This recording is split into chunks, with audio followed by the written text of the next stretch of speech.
I'm gonna roll, roll, roll down the river now.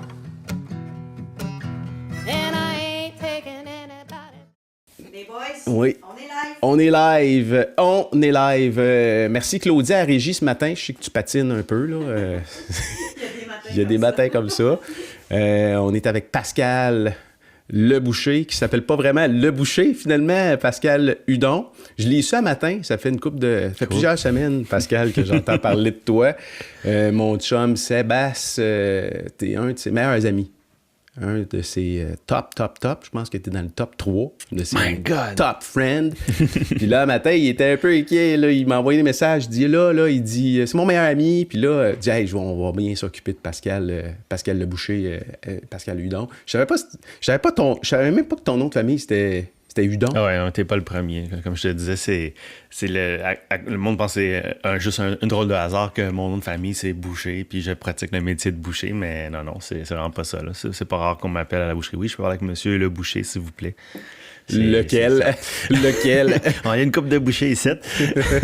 J'ai lu, t'as même une femme boucher. C'est-tu ça? C'est exact, ça? Non? Ah oui, non, qui est en formation actuellement? Présentement, j'ai pas de femme qui est sur la table de boucher, mais j'en ai eu. Ah, t'en as eu? Oui, puis on est très ouvert à ça. S'il y a des disponibilités, si je peux engager une fille, ça fait partie aussi de la mission d'entreprise, là, on le ferait, mais là, présentement, j'en ai pas. Là. Plutôt rare quand même, hein? Ça doit se compter sur les doigts de deux mains au Québec. Ben, il y a une fille de l'Est du Canada, de l'île du Prince-Édouard, je crois, qui est venue faire un stage parce qu'elle a parti sa boucherie là-bas. Tu sais, oui, je finis par voir, il y en a de plus en plus des filles dans le domaine. Mais, au Québec? Oui, mais ça demeure quand même majoritairement d'hommes. C'est un métier qui est quand même traditionnel. Là, c'est un métier qui évolue. C'est un métier qui évolue. Oui, c'est un métier qui est en voie de disparition, entre guillemets. J'ai de la misère à avoir un regard précis là-dessus. Je te dirais le genre de boucherie que je peux pratiquer, je vois qu'il y a vraiment une tendance. Les gens se questionnent. Je parle avec beaucoup de bouchers qui sont intéressés par cette mouvance-là, puis qui veulent aller vers ça, qui savent pas trop le chemin où prendre. Fait que j'essaie de tendre les perches, de donner au suivant là-dedans. Ça fait partie de la mission aussi. Mais oui, c'était en constante redéfinition. Là. Mais c'est pas un métier sexy, c'est pas un métier attirant. C'est pas quand t'es jeune, tu te dis je veux être boucher absolument.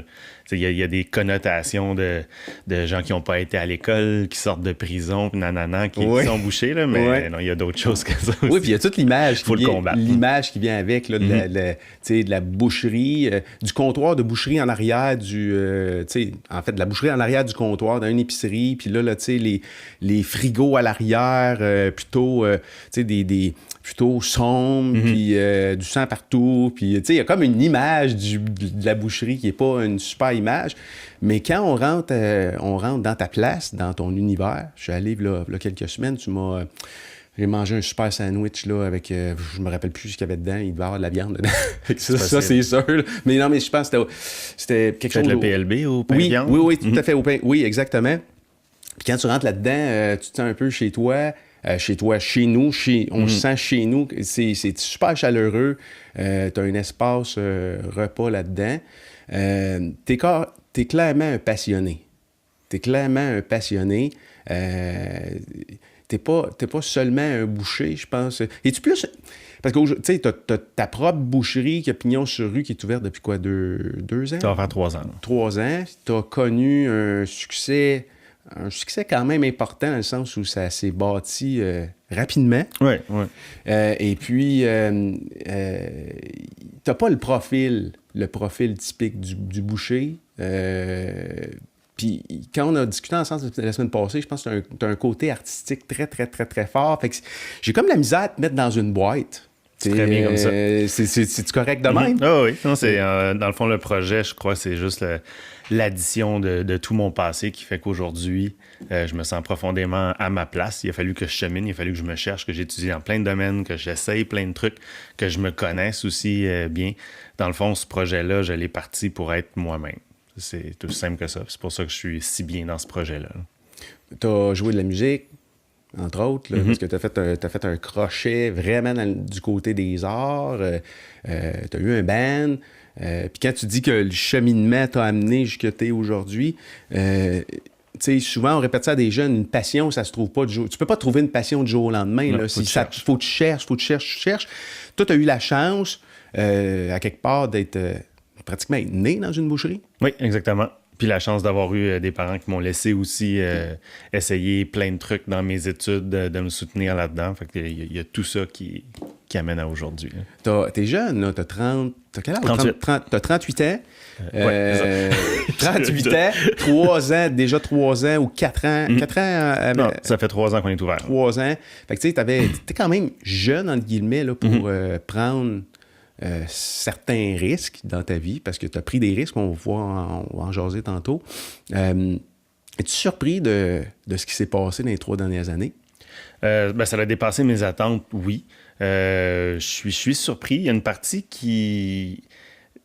de moi qui est rassurée et aussi qui n'est pas si surpris de voir que le concept attire et plaît aux gens, parce que c'était un projet que j'avais en tête depuis une dizaine d'années, qui a juste évolué pour arriver à Pascal Leboucher maintenant. Donc, mais moi, je suis pas quelqu'un qui aime prendre des gros risques dans la vie. Donc, même si j'ai fait ce gros risque-là, pour moi, il était calculé et j'avais vraiment confiance que ça fonctionne, parce que de l'intérieur, étant donné que je creusais beaucoup dans ce sujet-là, de l'alimentation durable, de futur d'alimentation, de la place de la viande dans la société, ben, je voyais qu'il y avait beaucoup de gens qui se posaient des questions. Je voyais qu'on s'en allait vers ça. Donc, à cause d'y avoir réfléchi pendant des années et des années, ben, de faire ça, je savais que j'aurais pu faire ce move-là si les astres avaient été alignés 5 ans avant, 10 ans avant. Mais j'étais pas là dans ma vie. Mais quand je l'ai fait, je le sentais que c'était là. Et que si je le faisais pas, ben, je pouvais le faire un petit peu plus tard, mais que je savais que ça allait fonctionner, du moins. C'est pour ça que j'ai pris ce risque-là sans trop me ronger les ongles. En fait, t'avais probablement une intuition criante en dedans, là. Puis il y a une différence entre j'ai une idée puis j'ai une intuition. Il y a vraiment une différence entre les deux. Une intuition, là, quand l'intuition, tu la sens en dedans de toi puis que ça te pousse à l'action, je pense que les risques ont été minimisés à ce moment-là. Oui, c'est ça. Puis c'est une déduction, peut-être plus qu'une intuition. C'est du fait de creuser toujours ce même sujet-là, de lire, de regarder tout ce qui se passe dans le monde, regarder dans le domaine de la boucherie, de l'alimentation, ce qui se passe dans d'autres pays, les mouvements qui se créent, le mouvement slow food des compagnies, de voir, OK, on est dans l'air, là, ça va être de plus en plus présent. Fait que go, fais le move. Là, j'avais déjà ma preuve. Là. Ce qui était évident pour toi, vraiment évident, là, tu le voyais. Parce que c'était ma passion. C'était ta passion, mais en même temps, t'es venu comme un peu innover. T'es comme un des premiers dans cette tendance-là au Québec, puis peut-être même, je sais pas, peut-être même au Canada. Là. Non, je dirais pas jusqu'à... Tu sais, quand t'as une bonne idée dans la vie, tu peux pas être le seul à l'avoir, cette bonne idée-là. Mais disons que j'ai été dans les premiers à avoir une vitrine, du moins, là, de pouvoir en parler avec un micro. Là. C'est une image, là, mais de pouvoir le parler fort, puis d'avoir des gens qui viennent te voir, puis d'avoir toute la lumière qui est venue avec ça. Ouais, j'ai été dans les premiers. Un boucher qui dit « achète moins de viande », c'est quand même, juste en partant, c'est spécial, parce que je pense même que c'est un de tes slogans. Là. C'est le slogan. C'est le slogan. Explique-moi ce concept-là. Parce que « achète moins de mon produit », c'est un peu spécial, non? Oui, ben c'est pour ça aussi que pour commencer, du moins, ce concept-là, ça devait d'être dans une ville pour rejoindre un maximum de gens qui vont être capables de faire vivre l'entreprise en consommant moins de viande. Donc, oui, ben dans le fond, c'est moi, dans mes réflexions, j'en suis venu à dire que on était complètement déconnecté de notre alimentation, de plus en plus, à cause qu'on se tient dans les supermarchés où on a des produits qui sont anonymes, on ne sait pas comment ils ont été élaborés, ça va venir de l'autre bout du monde, ce qui est loin des yeux, ce qui est loin du cœur nécessairement. Donc, toujours magasiner au bas prix, c'est le prix qui justifie tout, va engendrer quand même un impact environnemental assez important par les pratiques agricoles derrière le produit qui vont être amenés pour réduire le prix au maximum, peu importe la valeur et les conséquences de ça, c'est le prix qui va prôner. Donc, le fait de s'éloigner un peu de notre alimentation locale, qu'est-ce qui est notre identité culinaire, qu'est-ce qu'on est supposé manger, nous, au Québec, dans notre climat, dans notre géographie. Localement, on a perdu aussi l'importance de garder nos sous près d'ici, d'encourager les gens qui se battent, qui occupent le territoire, qui se battent pour nous nourrir différemment même de ce que l'industrie veut nous offrir. Il faut les soutenir, ces gens-là. Mais ces gens-là font des petits volumes. C'est pas eux qui ont accès aux grandes distributions. Donc, c'est un peu ça ce qui a motivé le désir d'avoir un commerce comme ça, mais qui va être directement lié à des petits producteurs agricoles du Québec, des productions que je visite régulièrement pour travailler de concert avec eux, pour travailler sur l'alimentation des animaux, les conditions de vie et compagnie, de réfléchir tout le monde ensemble. C'est un laboratoire, dans le fond.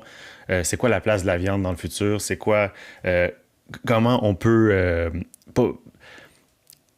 La viande a sa place, exemple, dans un système où il y a des légumes. On a besoin d'eux pour peut-être labourer les sols à la place des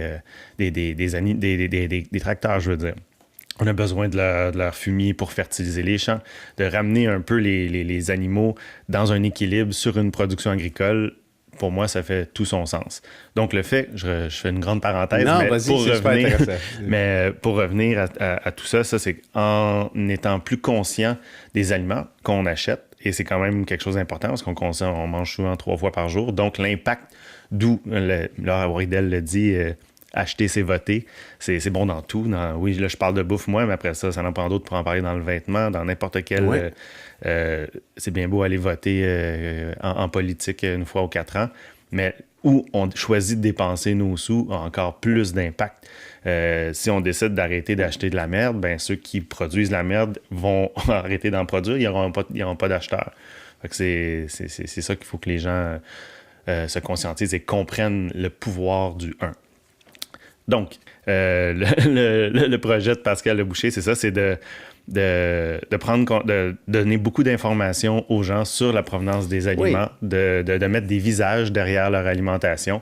Et oui, manger de la viande, ça a des impacts environnementaux. Il y a un côté éthique. On met à mort quand même des animaux derrière ça. Il faut le faire aussi, il faut le comprendre, il faut le voir dans un tout. Oui. De voir ça dans la chaîne de la vie, pas juste être insensibilisé puis de produire de la viande juste pour produire de la viande puis de rentrer dans une grande chaîne et compagnie. Donc, oui, manger de la viande, ça a un impact.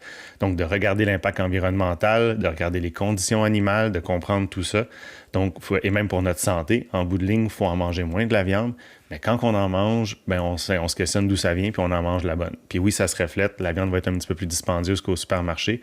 Ben c'est ça. Il faut le prendre comme un facteur de modulation de ta consommation de viande. Tu as 100 pièces de budget par semaine, par mois pour ta viande. Bon, ben viens la dépenser chez nous maintenant. Ça coûte plus cher, mange-en moins, justement. Mais de savoir que ta viande, elle a encouragé une famille à continuer d'occuper le territoire, à contribuer à la vitalité des sols, parce que les animaux sont très importants pour avoir un sol très riche. Donc, c'est tout ce concept-là qu'il faut amener. Il y a une super logique en arrière de ta réflexion. Par contre, une idée comme ça, c'est un peu te battre contre Goliath, là, dans le sens où tu regardes l'énormité de ce que représente l'industrie de l'alimentation avec sa chaîne d'approvisionnement, avec de où proviennent nos aliments, la façon qu'ils sont fabriqués. C'est pas un combat qui est perdu d'avance. T'es pas fait traiter de fou un peu? De fou, peut-être pas, mais pour moi, c'est pas un combat perdu d'avance. C'est juste de contribuer à quelque chose. C'est des mouvements, ça part toujours de quelque chose de marginal, et après ça, puis l'industrie, c'est pas tant un ennemi, c'est à elle de se renouveler puis de regarder, peut-être de s'inspirer de ce que je peux mettre de l'avant et d'autres, et de l'amener dans un autre niveau, dans une autre échelle. Et là, c'est pas mon niveau d'expertise du tout. Mais non, c'est juste d'amener, de faire réfléchir, de donner un peu d'informations là-dessus, de le partager surtout. Mais après ça, ce qui est la plus grande victoire là-dedans, c'est que je suis profondément en accord avec moi-même, et tu changes des petits comportements autour de toi. Quand j'étais début vingtaine, comme beaucoup de jeunes, J'ai été un peu désillusionné du monde. Moi, je voulais changer le monde au complet et je m'en suis épuisé. Je voyais noir, c'était pas le fun. Et justement, la musique m'a permis de ramener le soleil dans mon cœur et dans ma tête. Et après ça, de comprendre justement tu contrôles juste ce que tu peux contrôler, c'est-à-dire les gens, ce qui est ton environnement autour de toi. Donc, c'est un peu ce que je fais avec mon projet. C'est oui, c'est faites pas ce que je dis, faites ce que je fais. C'est comme ça que je travaille avec mon équipe. C'est comme ça que je travaille avec mes enfants, avec mes amis, avec tout ça. Je pense, encore plus crédible que de pointer puis de rien faire par la suite. Donc, moi, j'ai pas l'impression de me battre contre Goliath. J'ai plus l'impression d'être en accord avec mes valeurs et de contribuer à quelque chose. Puis avec un commerce de quartier, ben là, tu changes tu sèmes des graines un petit peu là, de plus en plus, puis à la fin de ma vie, ben j'aurais fait ce que j'aurais fait, puis je vais juste me sentir bien par rapport à... Je vais pas rester les bras croisés. Non, là. c'est ça, c'est clair. Il y avait... Puis tu sais, tu dis, il y a eu tu sais, c'est un concours de circonstances, des astres qui se sont alignés. Puis moi, je pense qu'avec tout ce qui se passe sur le web actuellement, les gens ont de plus en plus accès à l'information, parce qu'à quelque part, si tu veux survivre avec un concept qui est aussi différent et à contre-courant que ce qu'on voit de façon généralisée autour de soi, il faut que tu ailles... il faut qu'à quelque part, ton message il puisse se rendre à quelque part. Puis les gens sont de plus en plus renseignés, les gens ont de plus en plus accès à de l'information. Je pense que tu me corrigeras si je me trompe, là, mais je pense que ce facteur-là il est comme critique pour toi. Là. Ce qui se passe sur le web, ce qui se passe avec les médias sociaux, je dis monsieur, madame, tout le monde, ton message peut s'en aller directement à monsieur, madame, tout le monde instantanément, non? Est-ce que ça a été un facteur déterminant pour toi? Je peux pas... Cet accès à l'information-là?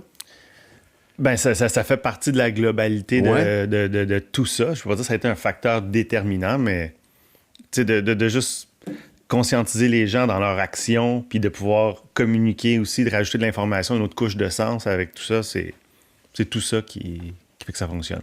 T'as carrément grandi dans une boucherie. Oui. Tu as commencé dans cet environnement-là. Tu avais quel âge? Parle-moi de ton père. Oui, ben dans le fond, c'est moi, j'ai commencé à travailler dans la boucherie de mon père quand il a acheté sa boucherie. Donc, c'était en 93, 92, où j'avais 12-13 ans. Puis mon père est boucher depuis toujours. Fait que j'ai toujours vu au travail dans les boucheries à Montréal et compagnie. Fait que moi, j'ai juste évolué dans ce milieu-là. À 12-13 ans, ben, je n'étais pas boucher, mais je passais le balai. Puis j'ai juste passé du temps dans l'entreprise. Ton père a pris son expérience, j'imagine, dans une épicerie. Il était boucher. Il a fait quelques boucheries à Montréal. Il a appris de différents bouchers. Puis éventuellement, une opportunité est arrivée d'ouvrir sa propre boucherie. Et donc, dans le fond, ça fait partie de toute mon adolescence et vie de jeune adulte là, au quotidien. Fait que j'ai travaillé j'ai commencé temps partiel, évidemment. J'aimais beaucoup le contact clientèle. Puis, tu sais, comme n'importe quel jeune, là, tu le mets derrière un comptoir. Puis, wow, OK, c'est excitant d'être là-dedans. Et tranquillement, ben là, je me suis intégré à la structure de l'entreprise de mon père.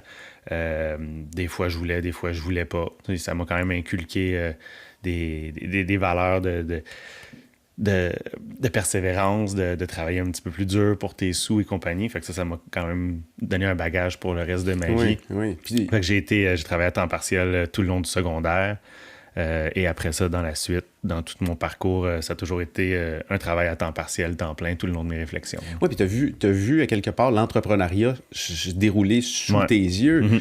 Ton père est un entrepreneur de première génération. Là, il n'y avait pas de parents entrepreneurs. Fait que t'as vu ton père quelque part prendre des risques. Te souviens-tu de cette transition-là? T'avais quel âge quand il a fait la transition d'employé? Est-ce que je me souviens qu'il travaillait vraiment fort. Je me souviens, oui, des stress financiers et compagnie, qui travaillait toujours.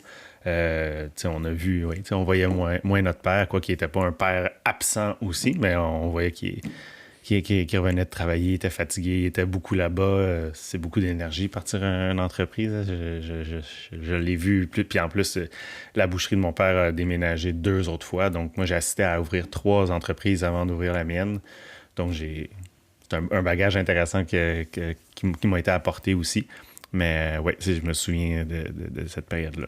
Du point de vue d'un jeune de 13 ans, d'un nouvel ado, là, futur jeune homme, de voir ton père travailler aussi fort, Puis à quelque part, on en arrache tout quand on lance notre entreprise, là, de travailler aussi fort, de peut-être pas avoir les moyens de faire un paquet de trucs. Tu vois un peu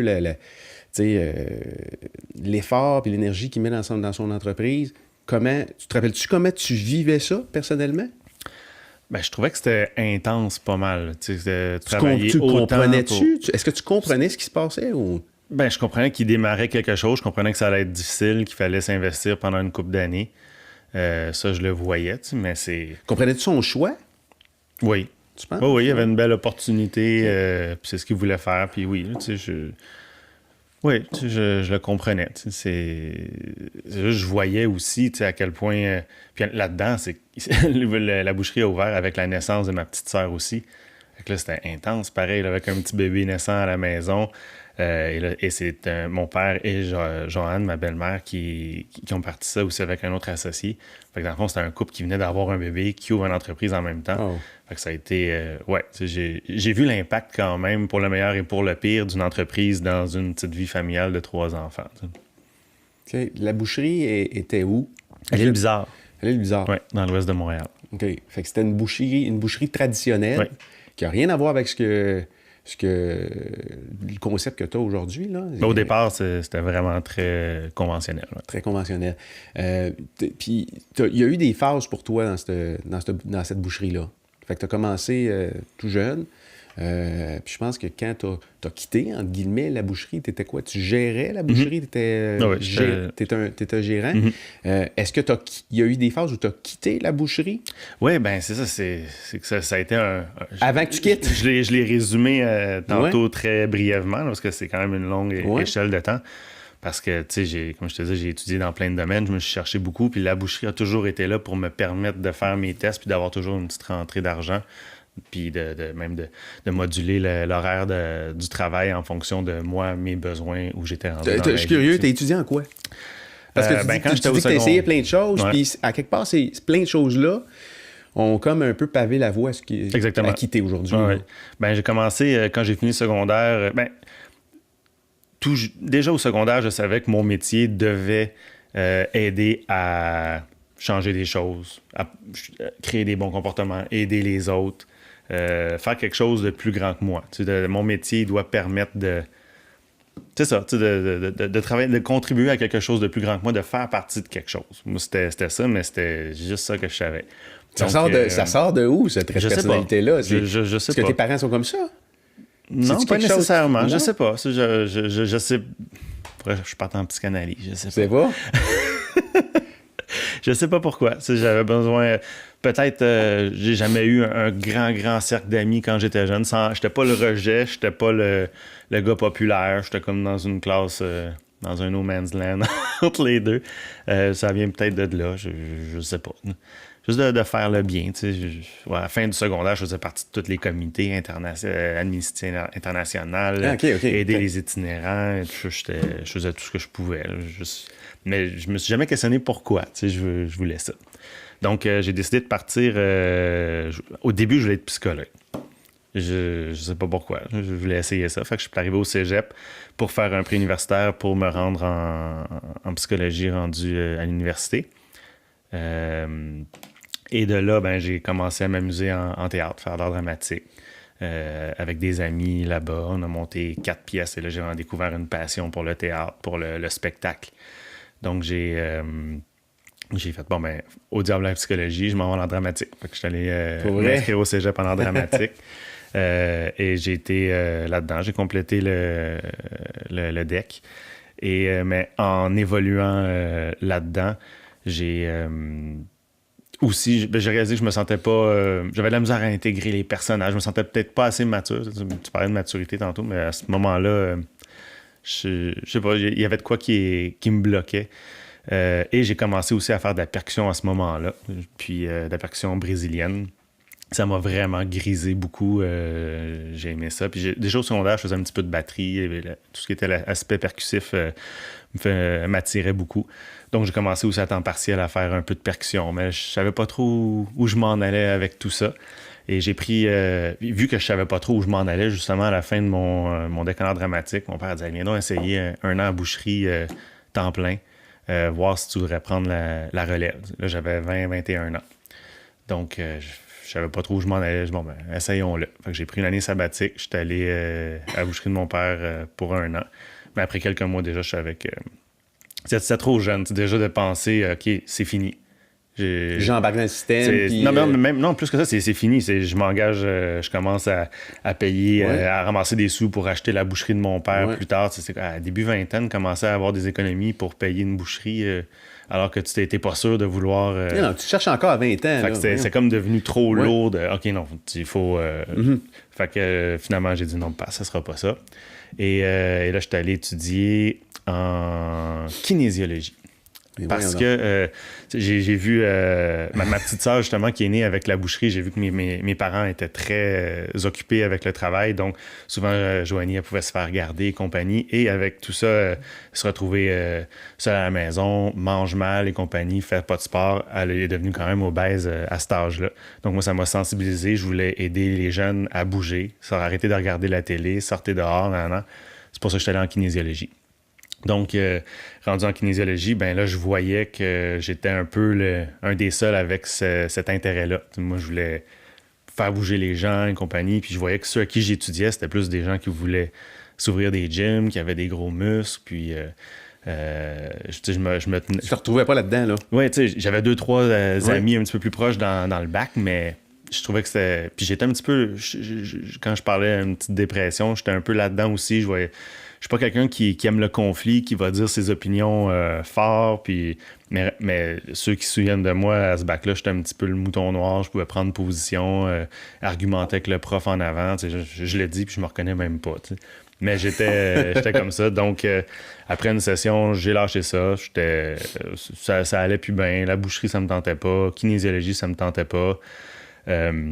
Donc, j'ai décidé de... Puis à ce moment-là, Martin, qui était le fondateur du groupe de percussion, voyait un peu que j'étais dans ce pattern-là. M'a dit, regarde, tu sais... Puis moi, j'avais arrêté de faire de la percussion à ce moment-là quand je suis retourné en kinésiologie, parce que je voyais qu'à l'université, j'avais besoin de toute mon énergie pour étudier là. Il m'a dit, regarde, je pars au Brésil pour une couple de mois. Puis là, on est genre au mois d'octobre, novembre. L'hiver commençait à s'installer. Je m'en vais au Brésil de janvier à mars-avril. Viens-t'en donc avec moi, là, on va aller étudier des rites, tout ça, puis ça va te faire du bien, puis on verra ce qui arrivera par la suite. Non, t'es-tu fou? Jamais je vais faire ça. Partir au Brésil une couple de mois, voyons donc. T'es parti. Puis là, ça m'a trotté dans la tête, puis en l'espace de quelques semaines, là, j'ai fait « OK, je lâche le bac, j'ai lâché ma blonde, je suis retourné ramener les affaires chez mes parents, lâcher la boucherie, pogné un avion, bang, je suis parti au quel Brésil. âge à ce moment-là? Là, j'ai 22 ans peut-être. T'as 22. Comment était ton père? Parce que là, tu sais, ton plan ou ton pas de plan, parce que tu sais pas trop où tu t'en vas à ce moment-là.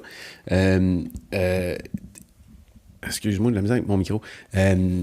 Ton pas de plan, le plan de ton père ou le plan que peut-être avait ton père pour toi, c'était carrément pas ce dans quoi tu étais enligné. Comment il vivait ta recherche à ce moment-là? Là, il me soutenait.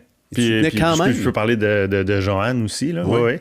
Ben, tu sais, j'étais tout jeune. Là. Oui. Fait que c'est normal, quand j'ai dit OK, je vais être comédien, c'est peut-être pas tous les parents qui vont faire. Non, mais quand même, vas-y, non, mais 22 ans, pareil. Mm-hmm. Tu sais, aujourd'hui, on va commencer à mettre de la pression sur des jeunes à 15 ans, 16 ans. Ça revient à ce que je disais tantôt. J'ai eu la chance d'avoir des parents qui m'ont laissé faire mes tests sans me mettre de pression. Ah ouais, il faut que tu te branches, go, go, go. C'est drôle, là, tu parles de ça, Pascal, puis ça vient de me traverser l'esprit. Puis ils voyaient que je me cherchais aussi. Je n'étais pas en train de me tourner les pouces. Sais-tu quoi, d'avoir des parents comme tu as eu, probablement ça a été un facteur important dans le fait que tu as trouvé véritablement une passion parce que tu as essayé plein de choses. Exact. Alors, tu sais, de mettre de la pression sur des kids tôt dans leur vie pour qu'ils se trouvent quelque chose. Puis souvent, c'est la fierté de nous autres comme parents. Ah, mon gars, il est à l'université en whatever, en médecine ou en dentisterie ou whatever quoi. C'est comme t'es fier de tout ça, probablement comme parent, là, moi j'en ai pas qui sont là-dedans, là, mais ton enfant, c'est-tu vraiment son chemin à lui? Puis d'accepter à quelque part que nos kids soient perdus, ouais. C'est tough, mais en même temps, c'est peut-être le bon chemin. Qu'est-ce que t'en penses? Ben oui, puis je me souviens, quand j'étais en art dramatique, ils venaient voir toutes mes pièces de théâtre, quand j'avais des shows de percussion dans des bars, il était là, il venait me voir, puis il était fier, il dansait, puis compagnie, c'est cool, là, ça te rend plus fort d'avoir le soutien de tes parents, là, c'est sûr. Wow. Parce que ton père Puis là, je sais pas quel âge il y avait à ce moment-là, là, puis là, on parle d'il y a de ça environ 15 ans. Tu sais, tu bâtis une entreprise familiale, tu veux idéalement la léguer à un de tes enfants ou idéalement tous les enfants s'impliquent là-dedans. Est-ce que ton père voyait que tu t'en allais pas là? Est-ce qu'il le pressentait? As-tu le pressentiment que tu le ferais pas? Tu sais-tu? Est-ce que vous avez déjà À ce moment-là... À ce moment-là, non? Ça Attendez. pouvait être un petit espoir, mais il fallait que ça vienne de moi. Là. OK. Puis, OK, parle-moi de ton voyage au... Fait que c'est ça, fait que je suis parti au Brésil. Puis le fait d'avoir vécu ça, de voir des gens, oui, tu sais, dans des favelas, de voir des gens qui sont moins en moyen que nous au Québec et de les voir triper, avoir le sourire, faire de la percussion et compagnie, d'être si radieux. Quand je suis revenu, ça te met dans une vibe positive. Tu sais, le positif entraîne le positif, le négatif entraîne le négatif. Tu sais, on contrôle une partie de notre vie aussi. Fait que le fait de faire de la musique si rythmée, si enjouée, si ensoleillée, ben, ça te ramène dans un mood vraiment optimiste et positif. Donc, je suis revenu au Québec et là, j'ai... T'es revenu en feu, là. Totalement. Ceux qui me connaissaient à l'époque, le monde savent qu'il y a un Pascal avant et un après. T'as été parti combien de temps? 3 mois. 3 mois? T'as vécu où? Dans le nord-est du Brésil.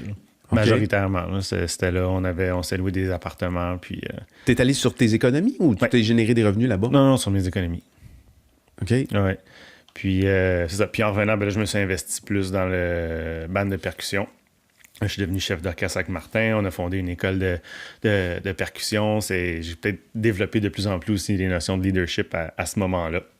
Parce qu'il y a quand même, ça pouvait être 30, 40, 50 percussionnistes, là, ce groupe-là. Fait que c'était quand même, c'était du monde derrière tout ça. Fait que ça a été une période vraiment cool de ma vie aussi.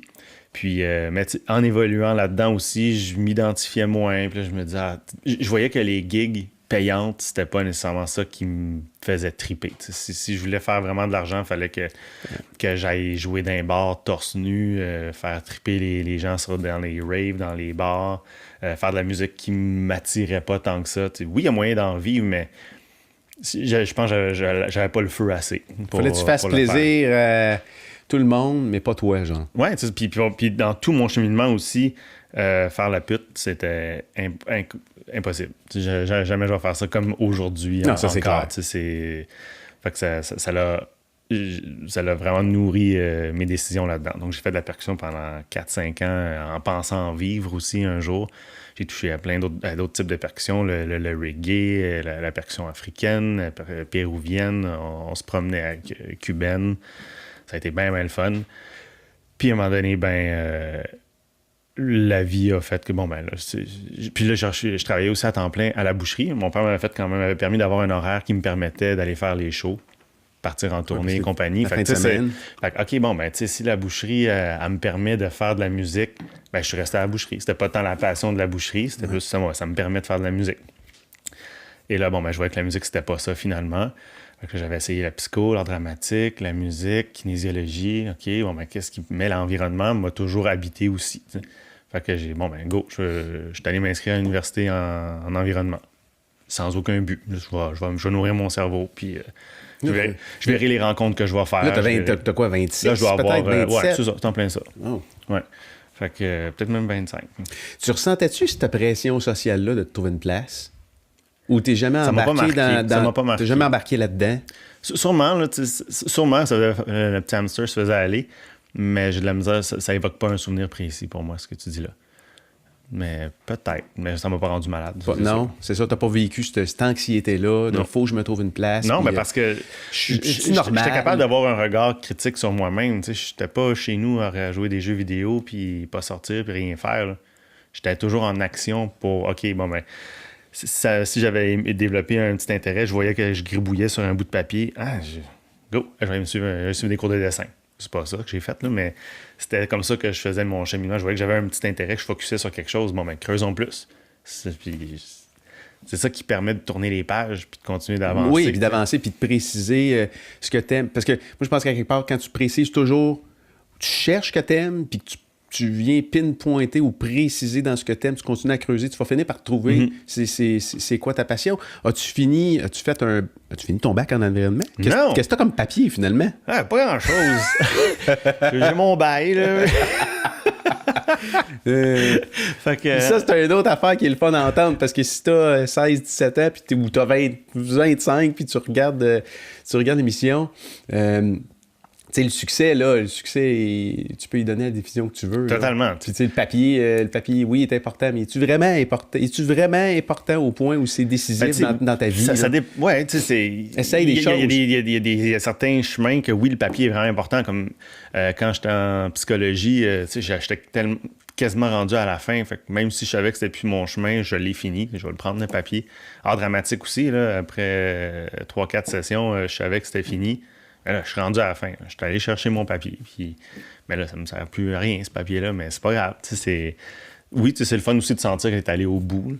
Mais environnement, je savais, j'avais un gros feeling que j'allais pas le finir. C'était juste c'était juste pour me nourrir. Pourtant, si tu m'aurais posé la question, OK, regarde, Dan, psychologie, kiné, environnement, lequel de ces endroits-là, j'ai le papier, je t'aurais dit environnement tout de suite. En regarder aujourd'hui à quoi ressemble ton entreprise. Là. Combien de temps t'as fait là-dedans? Une session. Une session. OK. Ah ouais. Je l'ai fait vraiment par intérêt. Puis peut-être je l'aurais fini, ou je sais pas, tu sais, je faisais juste cheminer. Puis là-dessus, j'ai eu Zoé. Fait que je commençais à être papa aussi, donc je voulais pas m'investir comme un fou dans les études aussi. J'avais besoin de rentrer les sous. Fait que je continuais toujours à temps plein à la boucherie de mon père aussi. Okay. Donc, puis c'est ça, mais sauf que dans le cours, quand je te dis, il faut suivre sa voie, puis les étoiles s'enlignent, dans le cours en environnement, il fallait suivre des cours hors programme. Et là, j'ai vu un cours hors programme à l'École des sciences de la gestion à Montréal qui s'appelait Gastronomie et société. J'ai fait « Oh, c'est quoi ça? Ça parle de bouffe. » Puis à ce moment-là aussi, j'ai commencé à... Je suis né aussi dans un environnement alimentaire. À la maison, on mangeait bien, on avait accès à des bons ingrédients. Est-ce que ça cuisine à la maison? Oui. Ouais.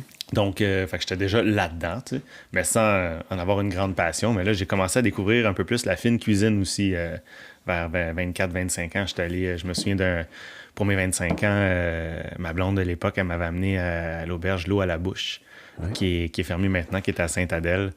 Ça a été un catalyseur dans tout ça. Un des catalyseurs où j'ai vu, wow, OK, c'est toute la réception, la chaleur dans le service, puis le soin du détail, parler de tous les producteurs qui dans ton assiette, t'as ça vient de là, nanana, puis t'as des questions, puis le chef vient te voir, répond à tes questions, les accords, puis là, j'ai vu tout ça, j'ai fait « Wow, c'est incroyable, toute l'autre couche de sens qu'on peut donner à l'alimentation. » Là, ça a vraiment... Ça a été un des premiers belles claques d'en face que j'ai eu. Et là-dedans, ben c'est ça, là, j'ai commencé à étudier le cours gastronomie et société. Et là, j'ai réalisé que la bouffe, OK, oui, c'est le fun, il y a tout l'aspect gastronomique, mais il y a tout le côté aussi identitaire derrière la bouffe, le côté historique, le côté économique, le tourisme qui peut être relié à ça, l'aspect environnemental. J'ai vu toutes les autres couches qui y a autour de la bouffe. OK, c'est pas juste ce que tu mets dans ta bouche, là. C'est lourd de sens quand même, puis c'est passionnant tout ça, de voir l'histoire, la culture. On est tous liés à la bouffe, tu sais, puis à un moment donné, ça a comme fait une épiphanie. J'ai fait « Wow, OK ». Puis c'était juste un cours qui existait comme ça, et le responsable du cours est M. Jean-Pierre Lemasson, qui est un professeur hyper intéressant, plein de connaissances. Voyait que j'avais quand même un bel intérêt dans le cours, et il m'a tendu la perche en me disant je travaille pour mettre sur pied un programme en gastronomie complet, c'est un certificat. Si jamais ça t'intéresse, tu pourrais t'inscrire dans un an, peut-être il va être parti. J'ai fait bien certain que j'embarque là-dedans. Donc, et là-dessus, à ce moment-là aussi, mon père et Jeanne étaient en réflexion par rapport à la boucherie. Ils pensaient la déménager à l'île Bizarre parce qu'il y avait des aspects qui ne fonctionnaient pas bien dans le local où on était. Donc, ça a comme fait des liens. OK, la boucherie, si ça touche des notions comme ça, où on sait d'où tu l'avais jamais vu de cet angle-là, ou tu l'avais jamais vu d'un point de vue aussi global que celui-là? Moi, puis mon père aussi, on se posait pas nécessairement de questions. Oui, on commande de la viande, puis ça arrive. On veut des filets mignons, on prend le téléphone, ça arrive. On demande du poulet, ça arrive. C'est quoi le prix? Ah non, toi, c'est trop cher, on prend l'autre, ça arrive. Fait que c'est ça. c'était ça, tu sais. Puis, mais sauf qu'à un moment donné, avec mon père, je posais la question, ça vient d'où ça? Ben, ça vient de Cargill, ça vient de l'Ouest canadien. Puis, OK, comment ça a été élaboré? Je sais pas. Puis là, t'as commencé à je poser des questions. je questionnais mes parents, mon père là-dessus. Puis là, ben lui-même aussi, il s'intéressait. C'est vrai, dans le fond, je sais pas. Moi non plus. Fait que. Ça a tout le temps été le Qu'est-ce même. qu'on vend? On dit C'est qu'on le vend même. de la qualité, mais c'est quoi la qualité? Donc, fait que moi-même, là, j'ai commencé à vraiment. Là, le projet a commencé à. Ça a commencé à pousser. La graine avait été Ouais, placée. exactement. Puis, juste ouvrir une parenthèse, Pascal. Tu me parles d'enseignants, là. Tu sais, tantôt, on parlait, il y a un paquet de facteurs qui se mettent ensemble pour que tu arrives à un moment dans ta vie, là. Il y a plein de décisions que tu as prises, il y a plein d'influences qu'on a de l'extérieur. Crois-tu que si tu avais suivi ce cours de gastronomie-là avec un prof pas à sa place, un prof pas passionné, tu serais... Non, ça l'aide. Oui, mais ça a-tu aidé au point où ça l'a influencé? Ça a influencé ton futur? Parce que ça peut Oui, non, ben oui, mais il y a aussi. Je d'autres me choses, sentais là. vraiment chez nous. Là. Je me sentais vraiment moi-même. Je dis, oui, j'ai trouvé ma voie. C'est ça que je veux faire. Là, donc, c'est à 25-26 ans là, que c'est arrivé. Là. C'est oui. Puis la boucherie, ça m'excitait pas tant que ça. Tu sais, oui, je suis des os, puis OK, c'est fond. Je finis par avoir un talent là-dedans parce que n'importe qui fait quelque chose pendant des années, qui répète les mêmes manœuvres tout le temps, ben tu deviens bon dans ce que tu fais. Si tu couds des jeans pendant des années, crime, tes coutures vont être droites, puis parce que tu répètes le même mouvement. Ben, c'est pareil avec la boucherie aussi. Fait que j'ai comme hérité de ce savoir-faire-là, un savoir-faire qui se perd, un savoir-faire artisanal, manuel. Comme je disais tantôt, il y a de moins en moins de monde qui s'en va en boucherie. Fait que moi, il y avait une partie de moi aussi qui se sentait coupable de pas continuer dans la voie de boucherie parce que ça m'attirait pas tant que ça. Le modèle, parce le modèle que te je voyais stressait. que c'était un métier traditionnel. Puis crème, je sais que ça a de la valeur, ce que mon père m'a donné Mais comme pas dans la métier. forme que tu le voyais. Ouais, ben je voyais pas qu'il y avait d'autres formes. Fait que, mais je me reconnaissais pas. Mais à un moment donné, c'est ça que j'ai fait. Wow! Il y a eu l'épiphanie de la bouffe sous l'angle que je voulais le traiter. Puis à un moment donné, je me suis retourné. Je fait OK, je suis boucher aussi. Il y a ça. On peut faire de quoi ensemble, c'est sûr. Là. Donc, fait que j'en ai discuté avec mes parents. Je dis OK, bon, ben moi, je serais prêt à m'investir plus dans l'entreprise, mais changeons un peu l'identité d'entreprise. On va s'approvisionner directement de petits producteurs. On va savoir au moins de quoi on parle quand on vend quelque chose. Donc, fait à cause qu'ils ont vu mon intérêt aussi à aller de m'investir plus dans l'entreprise, ben OK. Fait que ça a fait... mon père, Jean, était rendu là dans leur vie aussi. Donc, ça a fait... Ils étaient ouverts à faire cette démarche-là. Oui. Oui. Donc, on a déménagé la boucherie, changé le nom. Et là, je me suis impliqué. J'ai écrit la charte des valeurs des épicurieux. Puis, j'étais parti. Là. Je lisais toute la documentation. La charte des valeurs des épicurieux. Parce que la boucherie s'appelait comme ça ou quoi? Oui, elle s'appelle toujours les épicurieux. Ouais. Ah, OK. Oui. Donc, non, j'ai écrit un document, il y avait 20 pages, il était étoffé. C'était un travail. ça a été vrai. Moi, ça m'a aidé. C'est un manuscrit. Non, ça m'a aidé à raffiner ma réflexion. Tu sais, j'étais dans mes journées de travail, de congé, le soir, là, c'était comme c'était un travail d'université que je faisais pour la boucherie. Là. Donc, non, j'étais hyper excité. Là. Comment étaient tes parents là-dedans? Parce je que pense là, qu'ils étaient contents. non, mais tu prenais une direction que eux, probablement qu'ils étaient sortis de leur zone de confort complètement. Là. Oui, non, mais c'était quand même à la hauteur de ce qu'on pouvait faire aussi. Tu sais, moi-même, à ce moment-là, j'avais pas l'expérience, les connaissances que j'ai maintenant aussi. Donc, ce que je proposais à ce moment-là, c'était comme, yes, OK, c'est ça qui... C'était acceptable. Oui, dans la structure, tu sais, Oui. exemple, il faut travailler avec... faut travailler à ce moment-là, je voulais travailler la carcasse de bœuf aussi. Tu sais, si on veut travailler de la viande vraiment de qualité ou de petits agriculteurs, ben eux sont pas capables de faire de la boîte ou de te vendre une caisse de filet mignon. Eux, ils ont des bœufs dans leur champ. Faut que tu l'achètes au complet. Donc, mais je voyais que dans la structure de l'entreprise, ben là, non, on ne pourra pas commander un bœuf au complet, mais au moins, on va essayer d'acheter du bœuf du Québec. Au lieu d'acheter du poulet qu'on ne sait pas d'où ça vient, mais on va acheter du poulet de grande production, mais au moins du Québec, de ramener à quelque chose comme ça. Fait que je l'ai fait à la hauteur d'où j'étais à ce moment-là, à la hauteur que le commerce qu'on était capable d'absorber dans leurs opérations. Oui, c'est ça, parce que là, tu dis à grande échelle du Québec. Alors, l'idée, c'était d'acheter local, Oui. mais encore là, dans la chaîne d'alimentation traditionnelle ou établie, là, Oui, dans mais le quand même, système établi. Là. Oui, mais quand même de bonne qualité. Là. OK. À partir de où ça a commencé il a commencé à avoir peut-être des divergences sur la façon de voir le futur de la boucherie? Parce que là, il faut le dire, là, aujourd'hui, ton père a sa propre boucherie, tu as la tienne aujourd'hui, puis on en a parlé la dernière fois qu'on s'est rencontrés. Tu es un gars qui garde les choses en dedans, tu n'es pas le gars qui va nécessairement, je l'ai dit tantôt, tu n'es pas nécessairement le gars qui va fronter.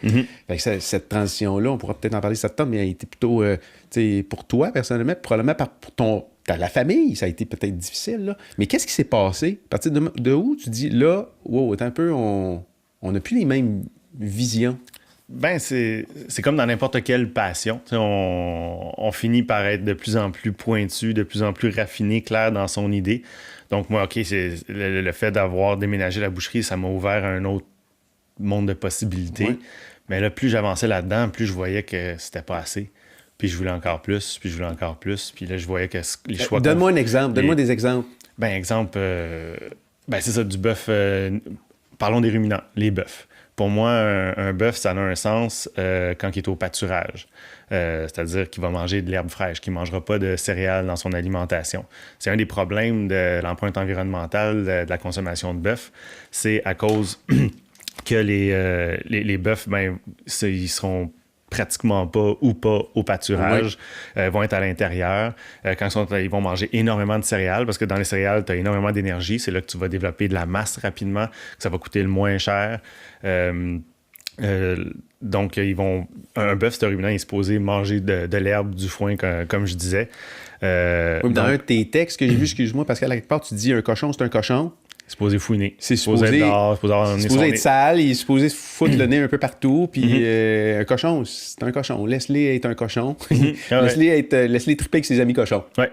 J'ai vu ça dans un texte à quelque part, là. C'est un peu la philosophie en arrière. Fait que dans le fond, puis c'est ça. Puis pour revenir au bœuf, c'est ça, c'est que là, on lui donne une alimentation qui n'est pas adaptée nécessairement à ses besoins. Après ça, il y a toute la production. Là, on va condamner des champs à produire du maïs, à produire du soya pour l'alimentation de bétail.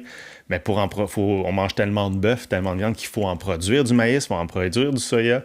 Mais pour en produire autant, il faut amener des techniques industrielles. C'est de la monoculture. Monoculture, ça veut dire qu'on fait juste exiger au sol de produire un seul végétal, regardez la forêt, il faut s'inspirer de ça, là, c'est toujours diversifié, il y a différents types d'arbres, différents types de végétation. Mais quand on rase une forêt, puis là on met une production agricole avec aucun arbre, juste, OK, tu vas faire pousser du maïs, mais là, ça te prend tel... Et là, le sol s'appauvrit. Au début, ça va bien, mais là, à un moment donné, si tu fais juste une monoculture, là, les bébites, ils vont venir... la nature elle aime pas ça là, quand tout est pareil. Donc, la nature voit un champ plein de maïs, mais on va envoyer des bébites pour ça. Pour régulariser. Là, on utilise des pesticides pour enlever les bébites. Oui. Puis des engrais chimiques, parce que là, on voit le sol s'appauvrit, il n'y a plus de vers de terre, il devient sec, il n'y a plus de vitalité dans le sol. Donc, si on veut, mais on exige, tu vas en pousser du maïs. Là. Tu vois que le sol, il veut plus. Non, c'est moi qui vais avoir raison. Tu vas en pousser du maïs teint, là, des engrais chimiques, puis tu donnes des faux nutriments, si on veut, pour produire ça.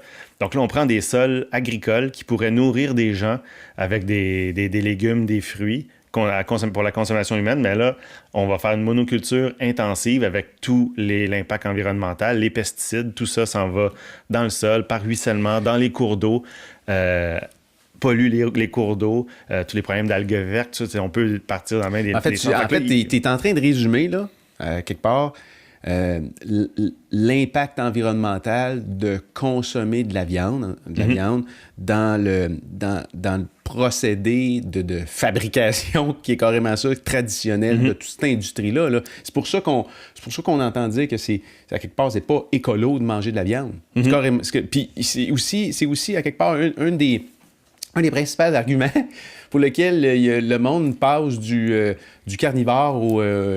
ils deviennent végétariens. Là. C'est pour essayer de limiter cette empreinte-là qui est une empreinte incroyable au niveau écologique. Puis tu es un boucher qui dit avec raison en plus. Puis là, on peut en parler longtemps. Oui, puis on va revenir là-dessus tantôt. Mais c'est ça, mais pour revenir toujours le pourquoi que mon idée, c'est encore plus raffiné. J'ai pas perdu mon fil. C'est ça, donc pour moi, un bœuf, puis ce qui est bien dans un bœuf nourri à l'herbe, surtout quand il est en rotation de pâturage comme ça, c'est qu'il va manger de l'herbe haute. Donc, de l'herbe haute, peut-être juste qui se retrouve à mes cuisses, exemple. C'est là où il y a le plus de protéines, le plus d'énergie. Donc, le bœuf est dans un champ, va manger le top, c'est ça. Et après ça, avec un agriculteur consciencieux, dans la même journée, aux 2 jours, aux 3 jours, va déplacer le troupeau plus loin sur la terre, comme là, on voit l'image qu'il y a là, va les amener plus loin où l'herbe va être haute, va laisser le sol se régénérer. Mais là, pendant que le sol, les bœufs mangent l'herbe qu'il y a là, ben, il fait caca, il fait pipi, fertilise lui-même sa propre bouffe. C'est encore plus le fun quand l'herbe est indigène du territoire. C'est là qu'on parle de notion de terroir. Qu'est-ce qu'un produit goûte à un seul endroit? C'est ça la notion de terroir. On pourra y revenir à ça plus tard. Mais c'est ça. Fait que et là, le bœuf va être vraiment responsable de la vitalité des sols. Il y a un producteur en Outaouais qui a acheté des terres agricoles. Bonjour OGM et compagnie, dans le maïs et compagnie, les sols étaient complètement morts. Il a ramené les animaux au pâturage et déjà après 2-3 ans, il voit la vie revenir dans les sols et il pense que d'ici 10 ans, ces sols vont être revenus complètement vivants et il va être capable de ramener à une agriculture beaucoup plus durable. Donc, c'est là que le bœuf que les ruminants ont un rôle dans la diversité, dans la vitalité de nos sols. Donc, et en mangeant toujours le top de l'herbe, ben dans le fond, l'herbe va vraiment se régénérer très, très vite. Et quand on parle qu'une forêt, exemple, capte du carbone, mais une forêt mature, quand tous les arbres sont très, très hauts, ben ils vont capter moins de carbone. Ils sont comme rendus stagnants. C'est pour ça des fois, il faut entretenir une forêt. On va couper certains arbres pour qu'il y ait toujours une croissance, que les nouvelles pousses sortent. Donc, les bœufs, quand ils sont dans un champ, vont toujours manger le top, comme je disais. Ben, c'est là qu'il y a la plus grande captation de carbone. C'est quand c'est en début de croissance comme ça. Donc, ça entretient ces herbes-là à être toujours en croissance. Donc, ça, là, j'ai pas de document à l'appui, mais ça pourrait avoir une empreinte carbonique positive. Donc, d'avoir ce type de production-là, on fait moins de pollution qu'on en crée avec tout ça. Là. Ça marche ce que je dis? Oui, c'est ça. Oui. D'où l'empreinte carbonique négative. Oui. Exactement. Fait que, puis après ça, ben, l'eau qu'il va consommer, ben, c'est de l'eau de pluie qui tombe, qui va manger dans les herbes. Puis oui, il va avoir un apport d'eau, mais là, on n'est plus dans la production industrielle. Mais pour ça, c'est que ça prend une terre agricole. Puis idéalement, c'est une terre qui n'est pas capable de produire d'autres aliments, tu ne peux pas planter d'autres légumes et compagnie à cause c'est trop abrupt, à cause de la qualité du sol et compagnie. Fait que tu fous des ruminants dans ces sols-là. Et tu les changes de pâturage régulièrement. Donc tout ça, pour moi, ça a un grand sens et c'est là la base. En fait, ça a un sens, mais c'est tellement logique. Ouais. Qu'à quelque part, c'est un peu déconcertant de constater comment on s'est perdu dans tout ça, parce que ce mode de production-là existait, il y a ça 70 ans. Là, c'est ça, quand on me donne l'étiquette d'innovateur, j'invente rien. Non, tu ramènes... Je fais juste regarder en arrière, là, puis je ramène des trucs. Où on s'est perdu? Tu réfléchis de ça à ça? Oui, l'industrialisation, la consommation, le fait de déplacer le cash. Puis tu t'amuses à regarder des vidéos des années 60-70, t'as déjà des gens qui font « Hey, ça n'a pas d'allure, le système qu'on a créé. » Non, on vivait. On a des sols pleins de ressources qui ça a pris des millions d'années à apparaître. Et en quelques décennies, on vide tout pour produire des produits qu'on va jeter après un seul usage et compagnie. Ça n'a pas de sens. En diminuant ton coût d'épicerie, tu libères du cash pour acheter des cogosses. Mm-hmm. Fait qu'il y a comme une genre de logique à l'arrière de ça. Alors, si tu te mets à bien manger, oui, mais là, ça va coûter cher. Fait que là, il faut que je coupe probablement dans le paiement d'auto où on a 2 chars ou la maison ou tout le kit. Puis, tu sais, je regarde peut-être la résidence que vous venez d'acheter, la femme et toi, dans le coin de... à Saint-Roch-des-Aunais. C'est-tu proche du Bic? Saint-Roch-des-Aunais, c'est pas loin de la Pocatière. La Pocatière. Ça représente un bien, je pense, une belle image du retour aux sources, à la terre, qui est juste une chose qui fit dans cette approche-là. Là. Mm-hmm. Ça n'a comme pas de sens où on s'en va. Puis, tu sais, tu dis, tu avais 20 ans, tu étais au cégep, à l'école, puis tu sentais quelque chose qui allait pas bien en dedans de toi. Est-ce que le fait de regarder la société, d'observer la société, te rendait comme ça ou c'était plus le fait de te chercher? Tu le sais-tu? Un peu de tout ça. Ouais. Un peu de tout ça. J'ai de la misère à le cibler précisément, mais un peu de tout ça. Ça te décourage pas aujourd'hui? Je sais que tu es un gars plutôt positif, là, que tu peux influencer le monde là où t'es, puis dans... Oui, ben c'est ça, mais j'ai été découragé. Puis après ça, bon, mais regarde, j'ai une vie à vivre. Si je veux pas me suicider, ben OK, j'accepte de vivre ma vie, mais là, j'aime mieux la vivre dans le positivisme puis tout ça. Fait que je vais faire mon possible pour améliorer les choses. Je vais contrôler ce que je peux contrôler. Puis voilà, c'est de focusser là-dessus. Tu sais, après ça, oui, en bout de ligne, comment ça va se terminer? C'est-tu vraiment important? Tu sais, c'est le chemin qui est important. Oui. Puis, tu sais, d'influencer du monde dans ce courant de chemin-là. Si tu en influences un, ben tu peux changer la vie d'une personne qui, elle, va en changer 100. Ça a l'air anodin, mais c'est ça. La passion, c'est un peu ça, je pense. Hein? Tu sais, tantôt, on parlait de ton prof dans ton cours de gastronomie. Là, tu sais, on a parfois dans la vie, on croise des gens qui vont avoir une influence concrète dans nos vies, des mentors. Puis je pense que quand tu es à la bonne place puis que tu rayonnes, tu forces un peu les gens à trouver leur propre chemin. Es-tu conscient que tu as... Est-ce que tu penses que tu as une influence sur du monde autour de toi actuellement? Ben oui. Est-ce qu'on te le dit? Est-ce qu'on te le dit? Oui.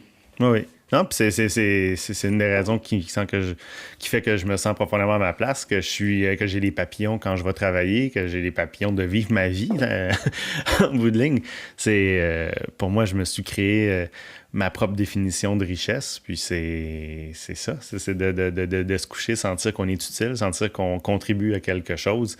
Je le souhaite à tout le monde. En fait... tu sais, pour être peut-être, en tout cas, on passe tous par des chemins différents, là, mais pour avoir fait des gros revenus, puis avoir voulu remplir quelque chose en dedans qui se remplit pas, finalement, tu réalises, finalement, ça se remplit pas avec du matériel. Totalement. C'est à quoi ça sert, tout ça. Puis, tu sais, d'avoir pris personnellement plus une tendance où, OK, je vais essayer d'avoir un impact du mieux que je veux, peut-être sur la vie d'une personne, de deux personnes, sur autour de moi. Je pense que ce feeling-là de te lever le matin puis d'avoir l'impression de sentir que tu sers à quelque chose. Exactement. Ta vie, elle sert à quelque chose. Elle a un sens. L'argent, c'est pas une valeur. C'est ça l'affaire qu'il faut qu'on réalise. C'est si pour moi, comme je disais, c'est important de créer un métier qui me permet de sentir que je contribue à quelque chose. Ben c'est ça, je me le suis créé. Puis oui, il y a des sous qui viennent avec ça. Sauf que j'ai pas pris le métier pour être riche dans la vie, là, puis je le serai jamais. Les marges que je prends sont hyper honnêtes. Oui, tu sais, là, je parlais de la production de bœuf tantôt, mais tu sais, pour arriver à un bœuf à maturité carcasse comme on peut vendre, ben ça va prendre 2 à 3 ans, plus proche de 3 ans. Les marges doivent ressembler à toutes les marges dans l'industrie de l'alimentation. On parle de une scène dans la pièce, là, c'est tout le temps cette espèce de scène-là. En bout de ligne, oui. Mais là où je veux en venir, c'est ça, c'est que ça coûte plus cher manger du bœuf de même, à cause que la nourriture, que ça prend plus de temps à grossir parce qu'il n'y a pas d'hormones et compagnie. Donc, ça a son coût. Fait que c'est pour ça que les gens doivent faire, OK, bon, ben, je vais en manger moins, mais je vais en manger de la comme ça. Je revenais au concept de tantôt. Ouais. Mais bref. Donc, c'est ça. Fait que quand je dis l'argent, c'est pas une valeur, c'est... Tu te lèves pas le matin pour te battre pour faire plus d'argent. Ça marchera pas. À un moment donné, tu vas pogner un vide, tu vas manquer de sens. Mais ça, c'est clair. Tu vas te battre pour quelque chose. Pour te battre pour tes enfants, tu vas te battre pour du monde autour de toi, pour un meilleur monde.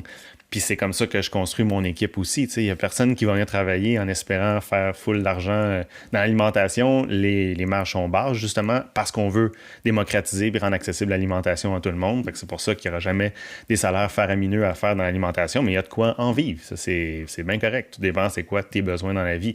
Mais plus que tu as d'argent, plus que tu dépenses, plus que tu as une grosse maison, plus que tu veux des genres, plus que tu as un impact environnemental vraiment élevé. Fait qu'il faut tenir compte de ça aussi. Donc, fait que c'est ça. Fait que mes employés, c'est mon équipe, c'est comme ça que je vais chercher aussi le feu, la passion. T'sais, on se bat pour quelque chose. On se bat pour présenter une autre façon de consommer. On se bat pas pour « OK, go, plus de ventes et compagnie ». En même temps, on est content de voir la croissance. Oui, puis il faut que tu survives aussi. Il faut que tu en vives. C'est clair. Comment c'est passé la transition? Parce qu'on se parlait un peu tantôt de la business de ton père. Oui, c'est ça. Revenons à ça. Oui, c'est exact. ça. Là, on parlait des bœufs, c'est pour ça. Oui. Ça, c'était un exemple concret. Bon, ben, de prendre conscience de tout ça. OK, bon, ben là, si je veux vendre du bœuf à l'herbe, ben, il va falloir qu'on fasse de la carcasse entière. Donc, fait que là, la boucherie qui est installée depuis 20-25 ans, qui a sa clientèle fortement établie, qui a ses habitudes, qu'à un moment donné, tranquillement, on arrive, bon, ben, on commande un bœuf au complet et il y a juste 2 filets mignons, il y a juste 2 bavettes, il y a juste 2 ribs. C'est l'anatomie de l'animal. Alors qu'à la boucherie, on vend des kilos et des kilos de bavettes par semaine. Tout d'un coup, on va avoir de disponibles 4-5 kilos de bavettes par semaine, peut-être aux 2 semaines, tout dépendant le volume de vente. Ben déjà, pour mon père, ça faisait pas de sens. Non, parce que le client non plus. Tu peux pas dire non à un client. Puis en plus, on est à l'île Bizarre, il y a des sous au pied carré. Il y a des gens fortunés qui habitent à l'île Bizarre. Déjà, on vendait de la viande de qualité chère, mais là, moi, ce que je proposais, c'est de réduire l'offre et d'augmenter les prix encore. Fait que, tu sais, c'est dangereux. Puis, tu sais, je me mets à sa place, c'est totalement crédible et c'est logique. Oui. Ça fonctionnerait pas. Fait que, puis avec le... Donc, il y a ça, mais là, c'est bon pour le porc, c'est bon pour le poulet. Donc, OK, on va arrêter d'acheter du poulet désossé, on va acheter des poulets entiers, on va faire nos découpes nous-mêmes. OK, ben là, il va falloir plus d'employés pour faire le même volume de vente. Tu sais, c'est pour ça qu'il n'y en a pas d'autres boucheries, ou pas beaucoup de boucheries dans le sens que je fais là, parce que justement, ça te prend plus d'employés, plus de main-d'œuvre pour faire un volume de vente que tu pourrais faire avec une boucherie conventionnelle, alors que tu as juste à ouvrir des boîtes, couper des steaks, les revendre, pour faire plus d'argent que je peux en faire. Fait qu'il y a un non-sens là-dessus, il faut vraiment... Bref. Mais moi, tu comprends, là, j'explique un peu mon parcours, ben, c'était ça que je voulais faire ou je faisais pas de boucherie. Fait que tranquillement, dans mes réflexions, je voyais que... Mon but, c'était d'aller vers ça avec la boucherie. Mais j'ai vu, à un moment donné, les limitations. Tu peux pas aller plus loin, là. C'était ça, tu sais. Fait que c'est pour ça que vers 34, 35 ans, où là, je suis arrivé au constat que, OK, je pense qu'il va falloir que j'ouvre ma propre boucherie si je veux y aller vraiment à fond, parce que je vais impliquer des risques économiques à mes parents, parce qu'ils saisissent pas tout aussi ce qui se passe dans ma tête. Donc, j'étais juste rendu là. Étais-tu capable d'expliquer clairement ce que tu avais dans la tête comme vision? Oui et non, c'est un laboratoire. Je savais où je commençais, mais après ça, ça va être quoi la finalité? Je verrai. Il faut juste... ben, c'est quelque chose, tu sais. Puis je voyais, tu sais, de vouloir partir ma propre boucherie, tu sais, puis je voyais...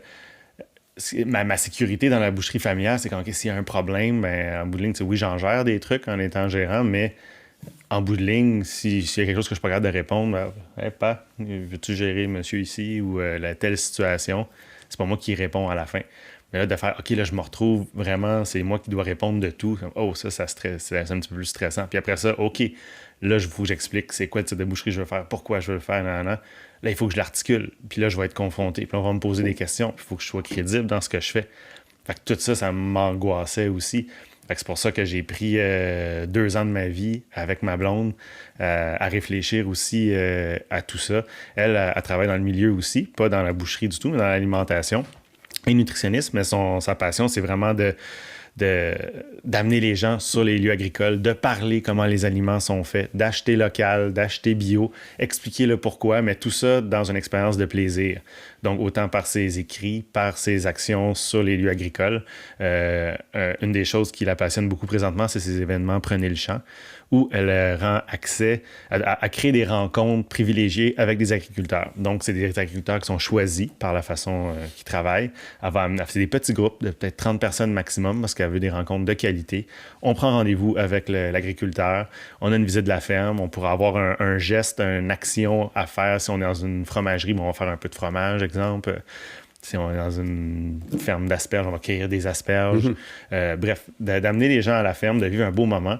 Et c'est quand on va sur la ferme, justement, c'est là l'importance de l'agrotourisme, c'est qu'on comprend un peu plus d'où viennent les aliments, l'énergie qui est derrière, pourquoi qu'il faut acheter le plus naturel possible, bio. Et quand on revient à la maison, ben, nos aliments ont beaucoup plus de valeur, on gaspille moins et on comprend pourquoi le circuit court, l'achat local, aller sur les marchés publics, aller chez nos fermiers est si important. Les discussions, c'est Julie son nom en passant, là, les discussions que tu avais à ce moment-là avec Julie devaient t'aider beaucoup dans ta réflexion, à confirmer tes hypothèses. On s'est connus à l'université justement en gastronomie. Cerveaux, là, puis on s'est connus à l'université en gastronomie, puis on s'est vite reconnu qu'on était un peu dans la même planète, la même mouvance. Donc on a commencé à faire des travaux d'équipe ensemble, tout ça. Et éventuellement, on est devenu un couple. Et on se nourrit. Puis c'est ça qui est le fun, oui, on s'attire, mais on a la même passion, le même feu. Donc, on se nourrit mutuellement de nos réflexions, puis on se craint, mutuellement. Combien de temps ça t'a pris à annoncer à ton père que tu quittais, tu partais tes choses, tes propres choses? Ça a été quoi le facteur, le le point de bascule, mettons? Y a-tu un événement particulier? Non. Non, c'est juste un moment donné, combien ça a pris de temps entre le moment où tu te dis, OK, là, j'explore la voie, je veux faire quelque chose qui me ressemble, puis j'y annonce que je m'en vais, là. Il se passe combien de temps? Je sais pas. Ben, tu sais, ça s'est tout fait naturellement, tu sais, en évoluant là-dedans, en faisant... À un moment donné, j'ai comme juste réalisé que, OK, ça pourra pas se faire dans la boucherie, puis hop, il faudrait peut-être que je parte mes affaires. Ah non, je partirai pas mes affaires. Ton père n'était pas au courant, là, à ce moment-là, que tu es dans cette réflexion-là, là. Ben, Nécessairement, il n'y a pas... T'es trop pointu, tu sais, je sais pas. Je sais pas. Moi-même, j'évoluais là-dedans. Donc, j'ai juste moi-même raffiné mes réflexions. Puis à un moment donné, j'ai fait, OK, non, il va falloir que je fasse mes propres affaires. À ce moment-là, je l'ai annoncé à mes parents, je veux ce type de boucherie-là, je suis rendu là dans ma vie. Donc, j'ai donné 1 an quand même pour qu'il y ait une transition qui se fasse. Et puis là, ben voilà. Là, puis là, dans tout ça aussi, j'ai visité énormément de fermes. Pour raffiner ma réflexion aussi, c'est quel type de fermier que je veux encourager. C'est quoi le positionnement dans tout ça à avoir? Parce que moi-même, je suis pas fermier, je suis pas agronome. Fait que c'est d'aller voir différents points de vue, puis de voir ça va être quoi ma ligne éditoriale, ma ligne directrice pour l'entreprise. Après ça a été de rencontrer des fermiers, puis qu'il y ait une entente mutuelle, qu'on voit qu'on est sur la même planète, puis de prendre un engagement. OK, bon, ben dans 1 an, je commence à t'acheter du bœuf. Je vais t'acheter un bœuf par semaine. Puis dans 2 ans, je vais t'acheter un bœuf et demi par semaine. Fait que peut-être 3 par mois. Mais si j'en ai besoin de 4 par mois, y a-tu moyen? Non, OK, bon, il faut que j'en trouve un autre. OK, tu sais, puis il y a des fermiers qui me demandaient d'avancer de l'argent alors que, tu sais, mon projet n'était pas commencé. Il y en a qui disent, OK, non, je te fais confiance, tu as l'air de réfléchir à tes affaires. Fait que ça a été de créer le réseau d'approvisionnement parce que là, c'est plus un broker que j'appelle, puis il vient temps. Fait que là, c'est des productions et ils ont commencé à élever en fonction de mes besoins. Fait que dans le fond, c'est tout le monde prend des risques ensemble, puis on avance dans un esprit de créer quelque chose de plus grand que soi. Mais il y a une chose que tu m'as raconté quand on s'est vu la semaine passée qui m'a bien surpris, c'est le nombre de portes qui s'est ouverte à toi à cause que ton idée, elle avait été... tu sais, tu étais rendu loin dans ton idée, tu étais capable de la communiquer, c'était tellement structuré, c'était tellement logique qu'il y a des portes qui se sont ouvertes parce que tu es parti avec pas beaucoup d'argent, là. Oui, ça c'est effectivement. Parle-moi de ton début. C'est ça qui est le fun, c'est d'avoir, là, tu as vu un peu mon parcours. Oui. Donc oui, j'avais un méchant beau réseau de contacts. Puis là, on passe par-dessus le fait ouais.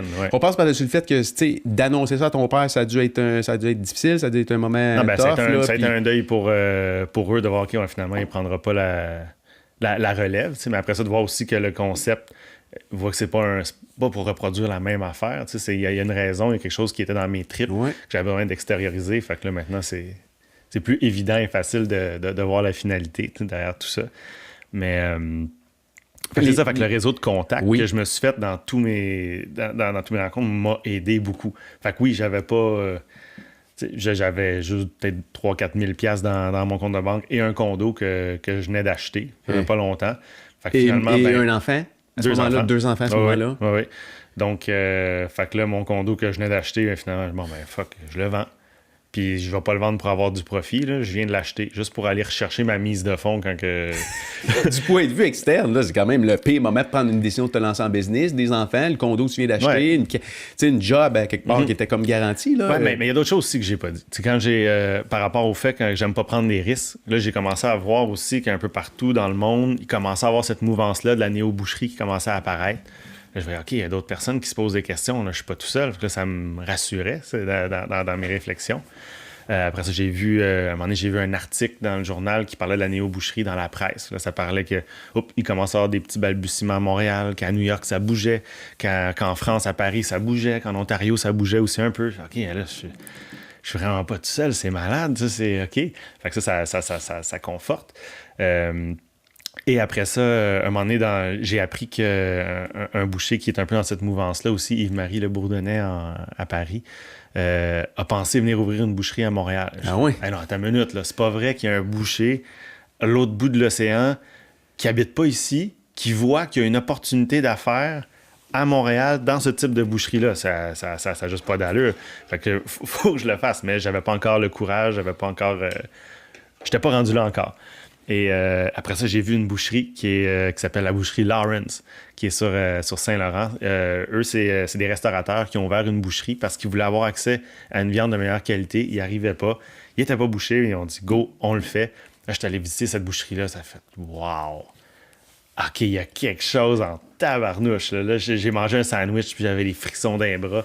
Je voyais l'esthétisme qu'il y avait, que c'était comme, yeah, tu sais, on travaille le vrai produit, au diable le look, puis tu vas avoir un bon steak, nourri à l'herbe, du porc de pâturage. Là, ça a fait, OK, on est rendu là, faut que je le fasse. Faut que je le fasse. Fait que c'est tout ça qui a fait aussi que quand je dis que j'aime pas trop prendre de risques. Fait que j'ai fait ça, fait que oui, tu sais, j'avais des enfants, oui, je viens de m'acheter un condo, c'était peut-être pas le bon moment, mais c'était là que ça se passait. Si tu as le goût de mettre l'épaule à la roue, je vais pas attendre encore 10 ans. Là. J'étais rendu à 34, 35 ans. Là. Et oublie pas le bagage que j'avais. Là. Je gérais la boucherie depuis toujours à mes parents. J'étais là-dedans. Je m'étais cherché assez que je savais que j'étais sur mon X en tabarnouche en faisant ça. Là. Fait que voilà. Fait que je me suis lancé là-dedans. Puis oui, fait que j'ai vendu mon condo. Fait que je me suis retrouvé avec un 15 000 même pas. Et là, ben là, ça me prend des fonds pour ça. Fait que j'ai parti une campagne de socio-financement qui a permis de ramasser 15 000 supplémentaires. Là, OK, ça commence à être un cash-down intéressant. Tu as fait ça sur une plateforme qui s'appelle Indiegogo. Okay. Fait que dans le fond, tu te mouilles, tu présentes ton projet. Il faut que ce soit c'est pas magique aussi, là, du socio-financement. Il faut que ce soit un projet qui est porteur, qui rassemble les gens. Tu présentes ça comment là-dessus? C'est ça, j'ai fait une vidéo sur les fermes pour présenter le projet. Après ça, c'est que tu présentes des contributions, des contreparties aux contributions. Fait que tu donnes 15$, t'as 3 saucisses quand je vais ouvrir. Tu donnes 40$, je te donne un linge à vaisselle que j'ai dessiné avec le logo qui s'en vient. Tu donnes 200$, je te donne un atelier. Tu donnes 500$, tu sais, puis etc., etc. Fait que c'est comme ça que j'ai réussi à aller chercher un 15 000 supplémentaire. En quelle période? Ça a pris combien de temps? Un mois. Un mois? Ouais. OK. Fait que ça, c'est le fun. Fait que ça l'a permis aussi de faire parler du projet avant même que je sois ouvert. Ça l'a permis pour moi aussi de me conforter. OK, oui, puis de voir qu'il y a un intérêt. Il y a un intérêt carrément. J'ai fait une étude de marché aussi, rédigé un plan d'affaires. Ça a été un beau travail, là, cette rédaction-là de réflexion et de se conforter dans cette inquiétude-là dans quoi on se lance. Donc, après ça, d'aller voir les banques. Oui, comment c'est. Oui, tu te souviens probablement de ton premier rendez-vous avec un banquier. Oui. Non, mais c'est ça, c'est qu'en même temps, tu sais pas la valeur de ton projet tant que tu le regardes pas dans le regard de quelqu'un d'autre. Surtout du banquier. Oui. Fait que le fait de voir, d'aller présenter dans des concours entrepreneuriales, d'aller présenter ça chez les créanciers, puis là, de voir qu'assez vite, ils te regardent, puis shit, c'est solide ton affaire. Inquiète-toi pas, je sais pas combien on va te passer, mais tu vas l'avoir. Là. Fait que là, OK. Toi, tu vois la même affaire que je vois. Fait que non, mais justement, je m'attendais à frapper des murs, là, mais puis je veux pas dire que c'est le même pour tout le monde. C'est très minoritaire, mais c'est à cause d'expérience que j'avais, à cause que ça faisait longtemps que j'y pensais à mon projet. Il était préparé, mon plan d'affaires était écrit. Puis le timing. Tout était là. Tout était là. Fait que c'est pour ça que j'ai juste présenté ça, puis est-ce que j'ai eu en masse d'argent que j'avais besoin. Dans ce processus de démarrage-là, je vais te montrer, j'étais allé trouver une couple de photos sur ton Facebook. Entre autres, tu as gagné quelques prix au niveau entrepreneurial. Est-ce que ça s'est fait en parallèle? Est-ce que ces prix-là t'ont aidé à aller chercher du financement? Comment ça s'est imbriqué? Non, c'est le concours principal que tu passes, c'est Ose entreprendre.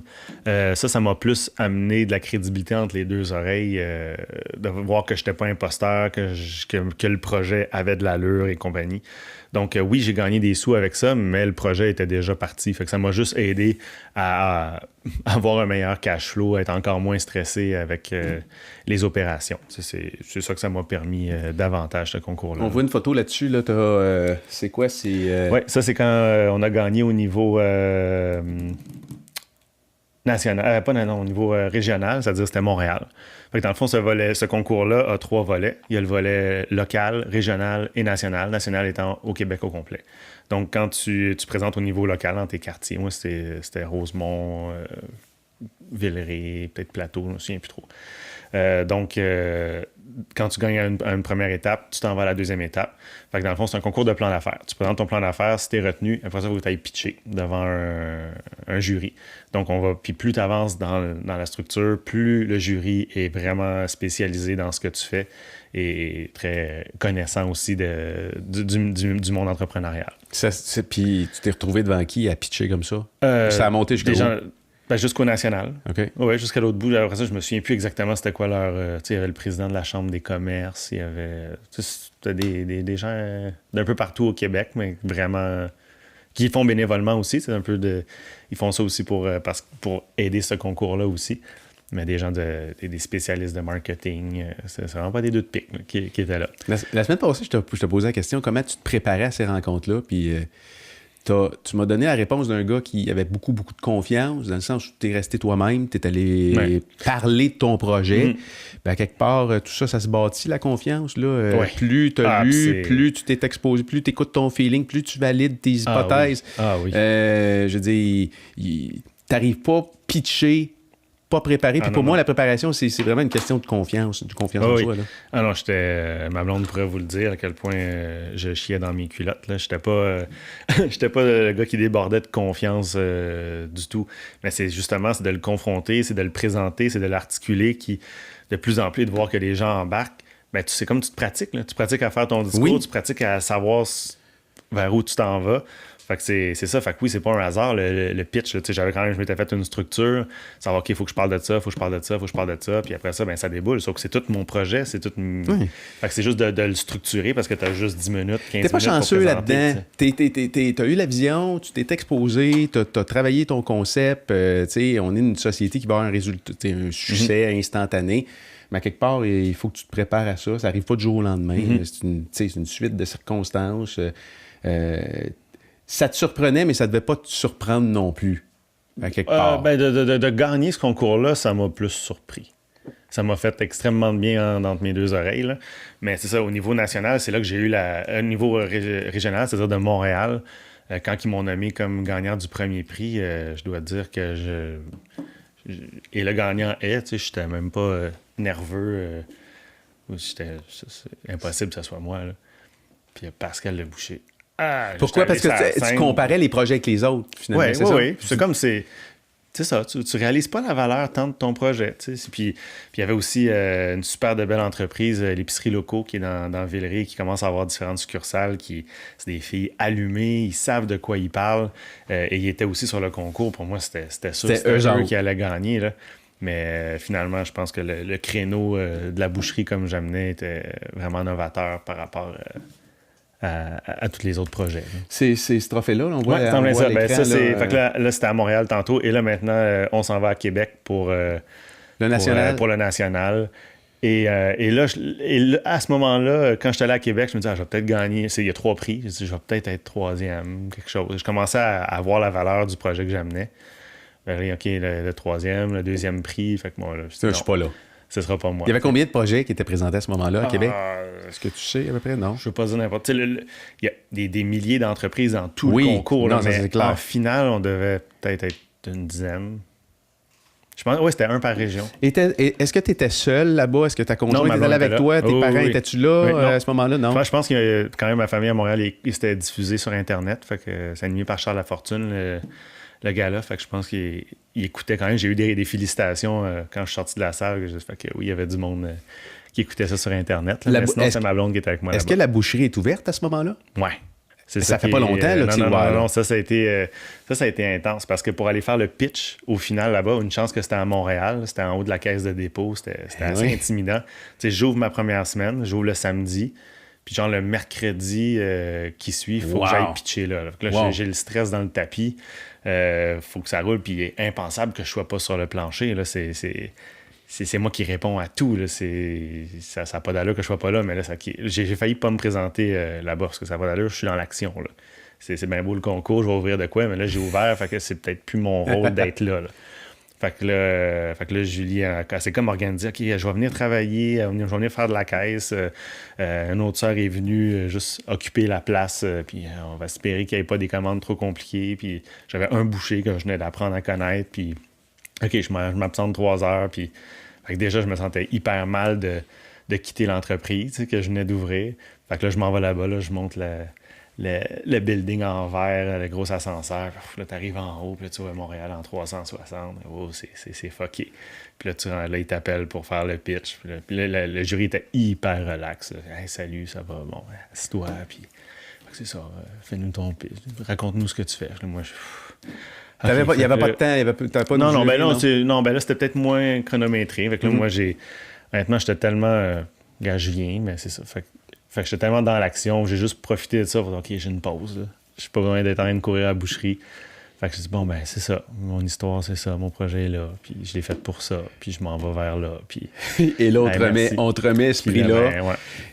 Et comment les événements ont suivi ce moment-là, peut-être plus au point de vue médiatique, là, parce que, tu sais, je faisais le tour de où tu es apparu, je vais vous montrer une couple d'autres photos aussi dans des shows de télé, il y a eu des articles qui ont été écrits sur toi dans le Journal de Montréal, dans Radio, on te voit à Radio-Can. Comment ça a été récupéré, entre guillemets, ou ça a été quoi le fil des événements par la suite? Parce que c'est sûr que ça t'a aidé au niveau médiatique. Oui.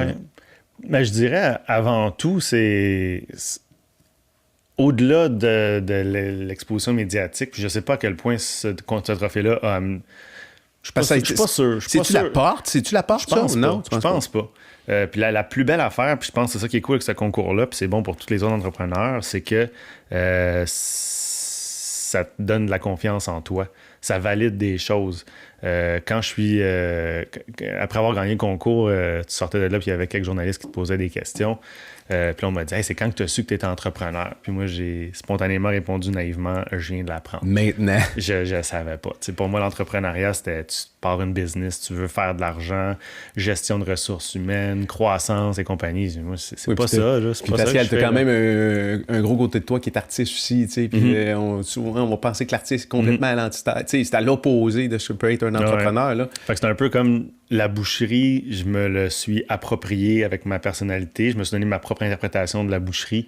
Mais c'est comme si l'entrepreneuriat, j'ai donné aussi ma propre interprétation, ou c'est moi qui l'ai créé, mais c'est entreprendre quelque chose. Ouais.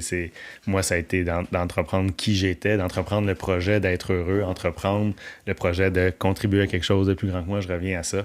C'était ça. Puis après ça, oui, vient la ressource, la gestion de tout ça. Mais pour moi, moi, j'aurais travaillé pour un Pascal Leboucher plus qu'être Pascal Leboucher. Là, maintenant, je suis bien content d'être à la tête de l'entreprise. Puis la raison principale pourquoi je suis content, que c'est moi l'actionnaire, c'est moi qui a le dernier mot, c'est que c'est moi qui va dire non, on s'en va pas par là, on s'en va par là. Non, c'est pas... Oui, il coûte un peu moins cher, ce bœuf-là, mais non, on reste avec lui, puis de ramener toutes mes... C'est le gardien des valeurs. Mes valeurs, c'est ça. Oui, non, oui, on pourrait faire plus d'argent en faisant ça, mais non. On veut sensibiliser les gens, on veut créer des petites graines dans...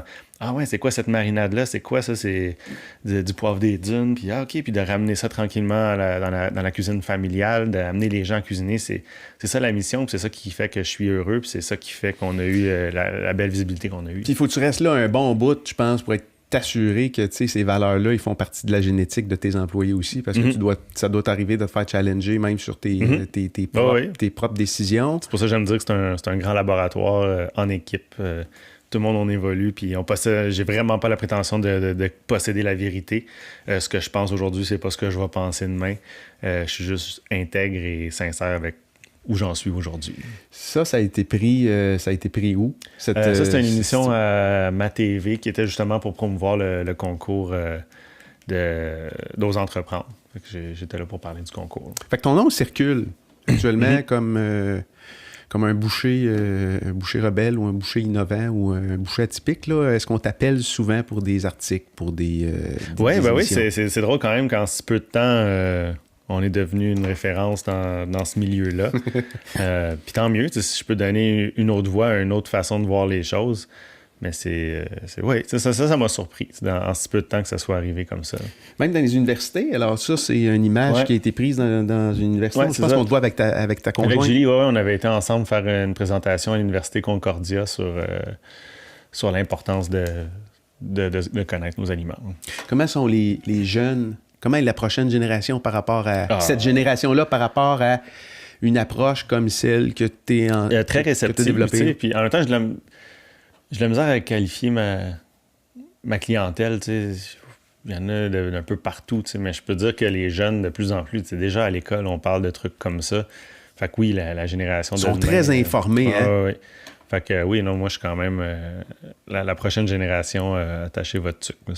Il y a des belles choses qui s'en viennent. Oui. Mhm. Puis beaucoup de choses en changement dans l'industrie, dans cette industrie-là. Ouais. Là. Mhm. C'est quoi les plus gros changements que tu vois actuellement, que tu constates autour de toi là, au niveau de l'industrie de l'alimentation? Ben, c'est que même l'industrie essaie de s'accaparer ces mots-clés-là de pâturage, de... Bio. Oui, tout ça, tu sais, fait qu'on... Quand les gros commencent à s'intéresser à ces aux petites initiatives marginales, ben, c'est signe qu'on est dans la bonne direction.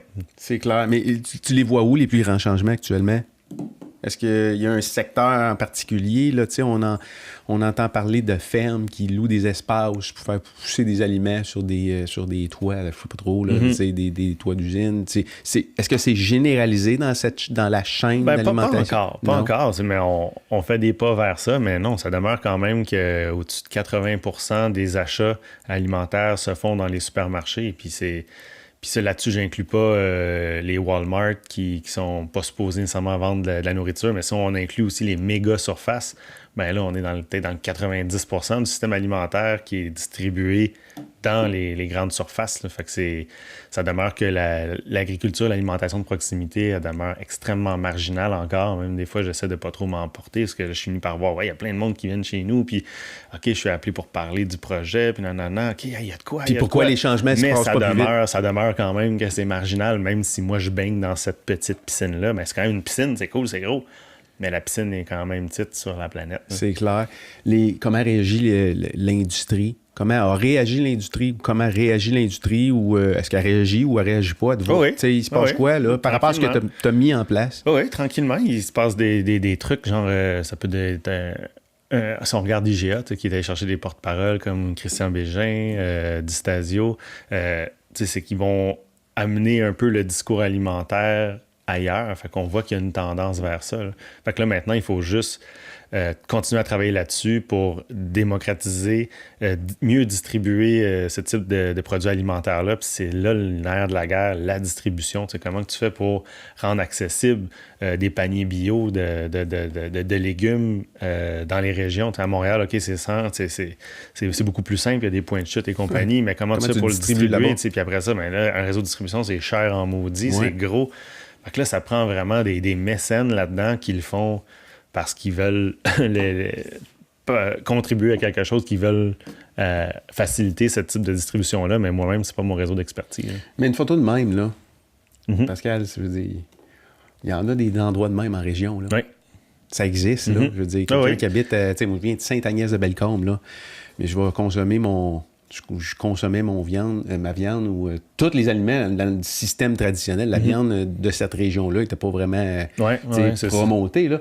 Mais il y en a des endroits comme ça. Là, je veux dire, ça existe. Là. Oui, non, mais il faut se donner le trouble aussi, c'est de faire nos propres recherches, puis après ça, de tranquillement soi-même, OK, je peux peut-être aller... avoir accès à un panier de légumes ou connaître un fermier qui n'est pas trop loin. Là, ici, on est sur la Rive-Nord. Mais OK, à Mirabel, à la Chute, qu'est-ce qu'il y a d'intéressant? D'aller chercher, d'aller te déplacer. Mais c'est du trouble, non? Ben puis, oui. Tu sais, parfait. Continue à faire ce que vous faites puis checker le mur arrivé. Puis c'est là où tu sais, beaucoup de gens qui parlent dans la société, tu sais, moi, je recycle, puis moi, je fais attention, puis ils ont des discours souvent écolos. Mais quand tu te mets à regarder leurs habitudes de vie... Oui, c'est pas évident. Ouais, mais là, tu sais, il faut c'est bien trop loin ou c'est un trop gros effort. Ben c'est ça, mais après ça, il faut la distribuer. C'est pas juste... il faut qu'il y ait des initiatives gouvernementales ou du niveau social au point de vue de nous-mêmes. Il faut qu'il y ait des réseaux de distribution qui se créent. Il faut que le collectif se réveille et exige une distribution de ces denrées-là. Fait qu'il y a ça aussi. Il ne faut pas juste regarder notre nombril. Puis on est trop dans notre quotidien, dans le « OK, on va travailler, métro, boulot, dodo ». Fait que c'est ça, c'est qu'aussi, il faut qu'il y ait des initiatives plus hautes quand je parle collectif, quand je parle de gouvernemental, pour distribuer ces denrées-là. Ça ressemble à quoi aller visiter un local, là, tu sais, quelqu'un qui est local, puis qui fait, qui fait de l'élevage de, je sais pas, de l'élevage de moutons, je sais pas trop quoi. Là. Ouais, ça, c'est, tu te pointes. Non, mais qu'est-ce que tu regardes quand tu es à la recherche d'un nouveau fournisseur? Parce que tu le fais encore, là, tu veux dire. Oui, là, l'affaire, c'est que là, je commence à avoir un beau réseau de distribution. Ouais. Là, c'est ça qui me brise un peu le cœur, de voir des fois des fermiers qui m'approchent, qui sont super cool, qui veulent m'offrir des porcs, des bœufs et compagnie. Puis, je suis déjà approvisionné présentement, puis c'est des fermiers qui ont pris des risques avec moi au départ, qui ont grandi avec moi, fait que c'est normal qu'il y ait aussi une partie de la croissance de Pascal Leboucher aujourd'hui. Là, c'est une façon de dire merci d'avoir été là dès le début. Donc, mais c'est moi ce que je recherche, je dirais avant tout, c'est le contact humain, c'est de voir que je suis capable d'aller prendre une bière avec l'agriculteur, ça devient mon ami, ça fait qu'on travaille ensemble sur un projet commun, on travaille à nourrir les gens différemment, puis on se questionne, OK, c'est correct, qu'est-ce qu'on fait, on pourrait-tu aller plus vers là, puis c'est ça, puis moi je veux grandir avec le monde autour de moi. Parce que ça ressemble carrément à ça, là. Ouais, exact. Ça en est un. C'est ce qui est super intéressant. Tu vois, là, c'est un champ. Lui, c'est Ludovic. C'est un producteur maraîcher à la base. Il fait des légumes bio. Puis, il a une super de belle terre. C'est un paradis chez lui. Fait que, tu vois, ben là, il y a une terre un peu à gauche qui a l'air en jachère, qui est en train de se reposer. Mais tu vois, les cochons ont vraiment leur sens dans cette ferme-là. Parce que lui, Ludovic était un peu découragé de voir à quel point il fait des légumes bio. Parce que les gens veulent manger bio, veulent encourager une agriculture de proximité. Mais lui, pour produire ses légumes, il dépend du fumier des poules pondeuses industrielles. Fait que là, ça n'a pas d'allure. Moi, j'ai une clientèle qui veulent justement pas encourager ce système-là industriel-là. Mais moi, je suis obligé. Si j'ai pas leur fumier, je suis pas capable de faire mes légumes bio. Il y a un non-sens. Il faut que je sois capable moi-même de fertiliser mes sols. Fait que ça n'a pas d'allure que j'avais pas d'animaux sur ma ferme. Fait que de là, l'idée des cochons sont arrivés. Et là, présentement, sur des années, il fait des tests. Puis là, il regarde comment il peut vraiment intégrer en permanence la production porcine dans ses légumes. Mais lui, à la base, il est vraiment un fermier de légumes maraîchers. Donc, tu vois, il y a des petits fils, il y a des fils électriques. Fait que là, ils vont être là pendant quelques jours. Mais ils sont à l'extérieur. Ils sont pas empilés à l'intérieur. Ils vont fouiner, ils vont reproduire leur comportement naturel, ils vont aller se rouler dans la boîte pour se protéger du soleil.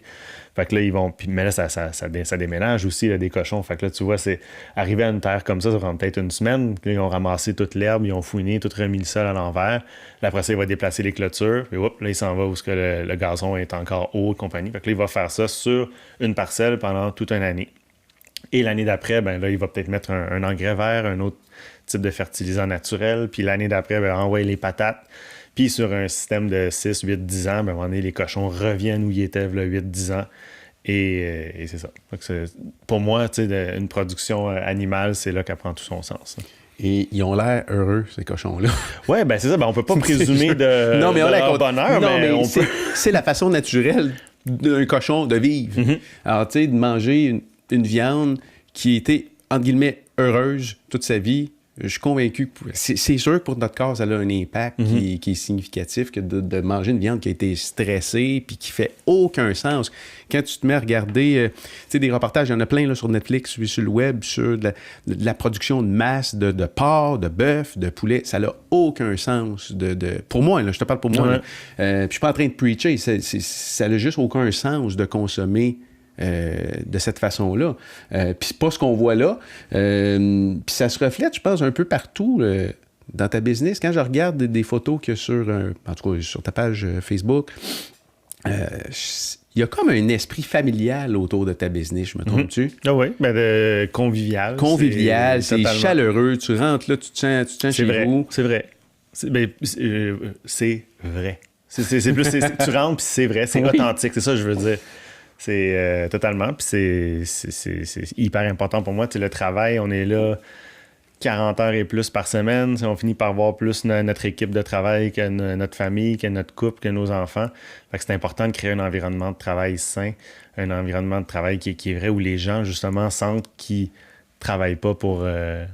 qui travaillent pour quelque chose de cool. Tu sais, la majorité des bouchers qui travaillent pour moi dans les premiers jours, ils finissent tous par me dire « Wow, je savais pas que ça existait encore un boucher honnête comme ça, tu sais, qu'il n'y a pas de passe-passe. Non. Ah ouais, moi, je perds un peu le fil aussi de ce qui se passe. Ben ouais. T'es resté toi-même là-dedans, là. Oui, exactement. Tu sais, puis t'as des bouchers honnêtes, t'as des bouchers malhonnêtes. Faut pas tous les mettre dans le même panier, là, mais c'est ça. Puis là, quand les employés se sentent bien, puis ils sentent qu'ils travaillent pour de vrai, qui selon leurs valeurs aussi, ben là, la machine est partie. Là. Comment cool c'est une photo de même? C'est incroyable. Je veux dire, c'est pas l'image que je te décrivais tantôt au début de l'émission sur, tu sais, une salle de... Je sais pas, une salle de découpe, je sais pas comment on appelle ça, là. Ben, c'est mais ça. là, c'est épuré, c'est zen, c'est vraiment cool comme endroit de travail. Oui, ben c'est ça. Puis donc, on est très transparent sur la traçabilité, comme je disais. Quand tu achètes ton paquet de viande hachée, tu sais, il vient de quelle ferme, comment ça a été élevé et compagnie.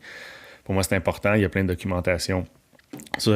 À la boucherie aussi, pour les gens qui veulent en savoir plus, parler avec moi des fermiers qui sont derrière tout ça. Fait que vu que la traçabilité est très transparente, ben, c'est important que ça se reflète sur le lieu de travail aussi. Donc, quand on rentre dans la boucherie, oui, c'est épuré, c'est grand, les plafonds sont hauts. On a juste un petit comptoir de viande qui offre qu'est-ce qu'on a présentement disponible. Et l'atelier de découpe, ben, est là. Tout est à air ouverte. La seule chose qu'on ne voit pas dans la boucherie, c'est la plonge en arrière. Parce que je suis rien d'excitant de voir une pile de vaisselle sale.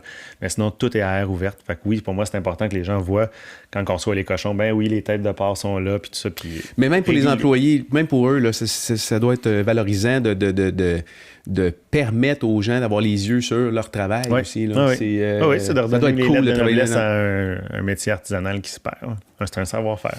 Il y a... puis je trouvais cool aussi cette photo-là. Là. Je sais pas si c'est ton équipe. Oui, c'est mon équipe. On se faisait un meeting pour préparer Noël il y a 2 ans. Beaucoup de produits du terroir chez vous. Oui, ben c'est... Pour nous, on est une boucherie. Fait que c'est vraiment la viande qui est mise de l'avant. On fait un peu de plat cuisiné, mais tout ça dans une optique de valoriser les pièces qu'on a. On cuisine pas pour cuisiner. On a trop d'os, mais on fait des fonds, on fait des sauces.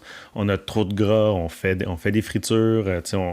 On valorise ce qu'on a. C'est pour ça que la cuisine a un sens, mais on ne sera jamais un restaurant, on ne sera pas un traiteur. Mais vous faites quand même... Oui. Ben, c'est exemple, on a de la viande hachée à passer, c'est le temps des légumes. Ben oui, c'est des pièces prêtes à cuire, des courges farcies. Ça tellement l'air bon. Et là, tantôt, je suis tombé sur... puis je vais faire une parenthèse, là. Ça, c'est le Wagyu. C'est une espèce de bœuf? Oui, ben c'est une race. Ben, c'est cette race-là, pur sang, qui va être utilisée pour faire le bœuf Kobe au Japon, qui est massé au saké et compagnie. Tout un rituel derrière cette production de animal-là pour faire un bœuf qui est hyper gras, très persillé. Donc, puis au Québec, ben, il y a quelques fermes qui font du Wagyu, du pur sang ou du croisé. Et le Wagyu, à la base, il doit, pour avoir augmenter le persillage, le taux de gras, ben, il doit manger quand même beaucoup de céréales. Donc, à la base, j'étais pas supposé vendre du bœuf Wagyu à la boucherie. Mais finalement, j'ai rencontré Fredo, un gars super cool qui va donner un petit peu de grain, mais ça va être à l'échelle d'à peu près 10%. Il va donner du chanvre biologique et du maïs biologique qu'il produit aussi parce que c'est un producteur de céréales bio. Donc, vers la fin en période de finition qu'on dit, il va donner un peu de grain au bœuf. Mais sinon, c'est jusqu'à la finition, on va être au pâturage et vers la fin, là, il rentre en parcours libre dans une espèce de grange ouverte. Et là, il va manger aussi un peu de grain pour augmenter un petit peu le persillage. Fait qu'à cause de lui, j'ai finalement du bœuf Wagyu. C'est pas un pur sang, c'est un croisé avec un Angus. Mais ça fait un produit qui va être, super savoureux, qui a de la personnalité, une couche de gras. Pour les amateurs de gras, là, c'est bien. Hier, on s'en est parlé avant le show. Hier soir, j'ai reçu un appel de Seb. Il était avec JF, il y avait des amis à la maison. Puis là, il me racontait qu'il s'était commandé 2 belles pièces de viande, qui étaient en fait du bœuf Wagyu de chez vous à Montréal. Seb habite à Laval. Puis se sont commandés 2 gros quartiers, pas des quartiers, mais des gros morceaux de viande. 2 côtes de bœuf de chez vous, livrés par Uber. Et là, en tout cas, il m'a même fait oui, il était super motivé. Là, ça, il prenait ça. Puis il m'a fait une vidéo. Puis là, techniquement, je peux pas le passer maintenant, mais je vais le mettre dans les commentaires où je ferai une publication là-dessus, là, parce que c'était bien drôle. Il l'ai fait livrer par un gars de Uber. Et puis il y a des photos là-dedans qui sont... moi, ça me donne envie de manger, là, comme maintenant. Là. Ça s'en va où? C'est quoi pour toi la prochaine étape? Tu dois, c'est pas clair. 5 à 10 ans, c'est pas clair, puis ça m'inquiète pas du tout. Déjà, on aurait fait l'entrevue il y a exactement 1 an, puis tu me dirais, tu vas être où l'année prochaine? Ben, je continue à évoluer là-dedans. T'es dans ta passion, t'es dans ton chemin. C'est exactement le même chemin que j'ai avant d'avoir fait, OK, go, je fais ça. Je continue, je sais, ça va aller où je veux. Où ça va devoir aller, c'est ça qui est... Je suis pas pressé. Moi, un entrepreneur, pour être un entrepreneur, c'est pas moi. Tu sais, j'ai eu plein d'offres d'ouvrir des succursales et compagnie. De le franchiser. Ça me tente pas. Tu sais, si à un moment donné, je vois vraiment un modèle qui fonctionne vraiment naturellement, qui est organique, que toutes les as sont enlignées, puis que ça se fait, puis c'est pas trop de trouble, ben, peut-être. Tu sais, la vie m'amène vers ça. Mais moi, ça m'attire pas. Plus de gestion, plus de stress, plus de mains liées pour faire un petit peu plus d'argent. Pourquoi? Tu sais? Donc, fait que pour moi, c'est ce qui me... Comme je disais, on dirait que oui, j'ai un métier qui m'a été légué, le métier de boucher, mais ma première passion, c'est plus le système agricole, puis c'est de contribuer à un système alimentaire qui est différent, puis de se rapprocher de nos agriculteurs. C'est ça ma vraie passion, si on veut, et je l'ai amené avec mon passé. Mais après ça, dans le futur, moi, je pense que je m'en vais encore plus vers ça. Peut-être que je vais être moins impliqué dans la boucherie, plus impliqué dans d'autres sphères.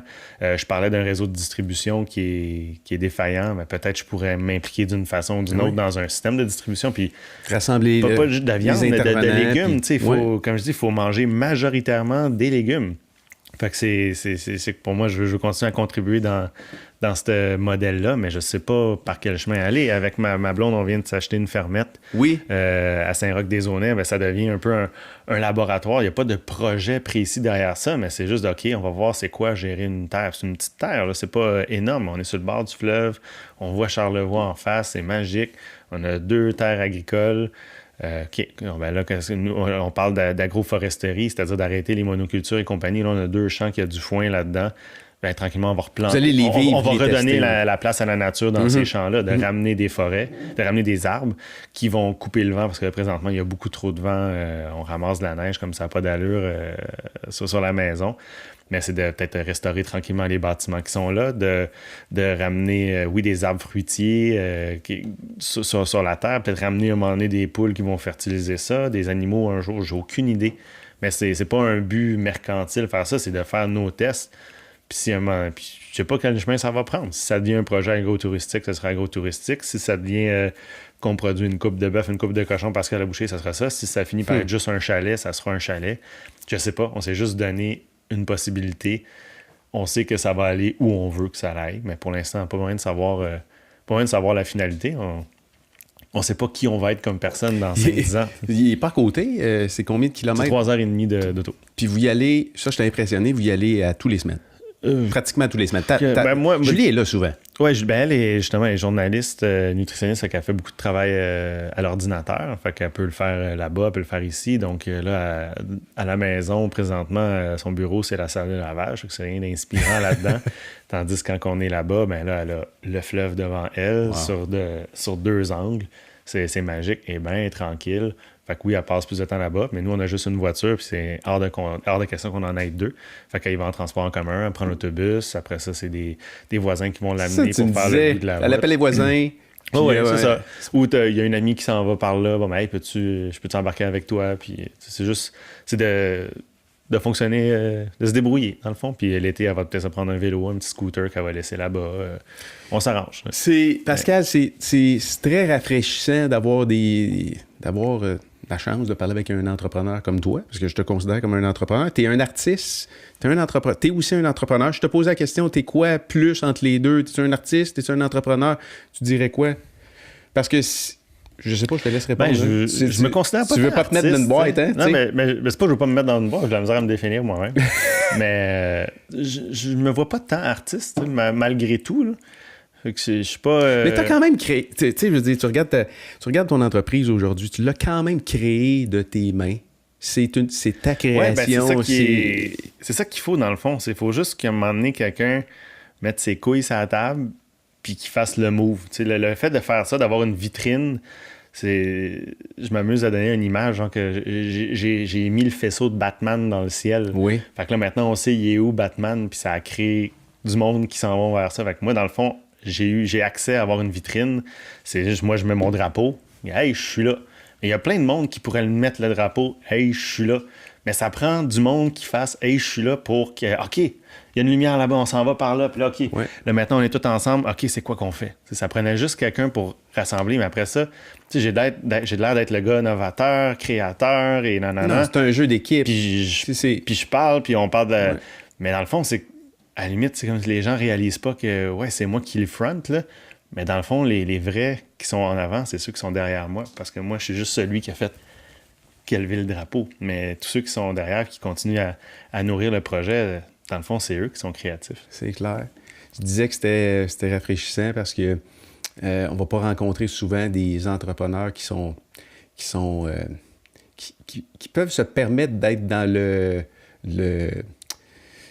pas le court terme, mais vivre au jour le jour. C'est comme si cette mentalité-là de vivre au jour le jour allait pas avec l'entrepreneuriat, où il faut que tu sois constamment dans le futur, il faut que tu pousses constamment des chiffres, il faut que tu grossisses tes parts de marché constamment. C'est comme rafraîchissant d'avoir, en tout cas, de parler t'es jeune en plus, là, t'as même pas 40 ans, d'avoir cette espèce de vision-là ou de façon de vivre l'entrepreneur comme tu l'as vu, c'est très, très rafraîchissant.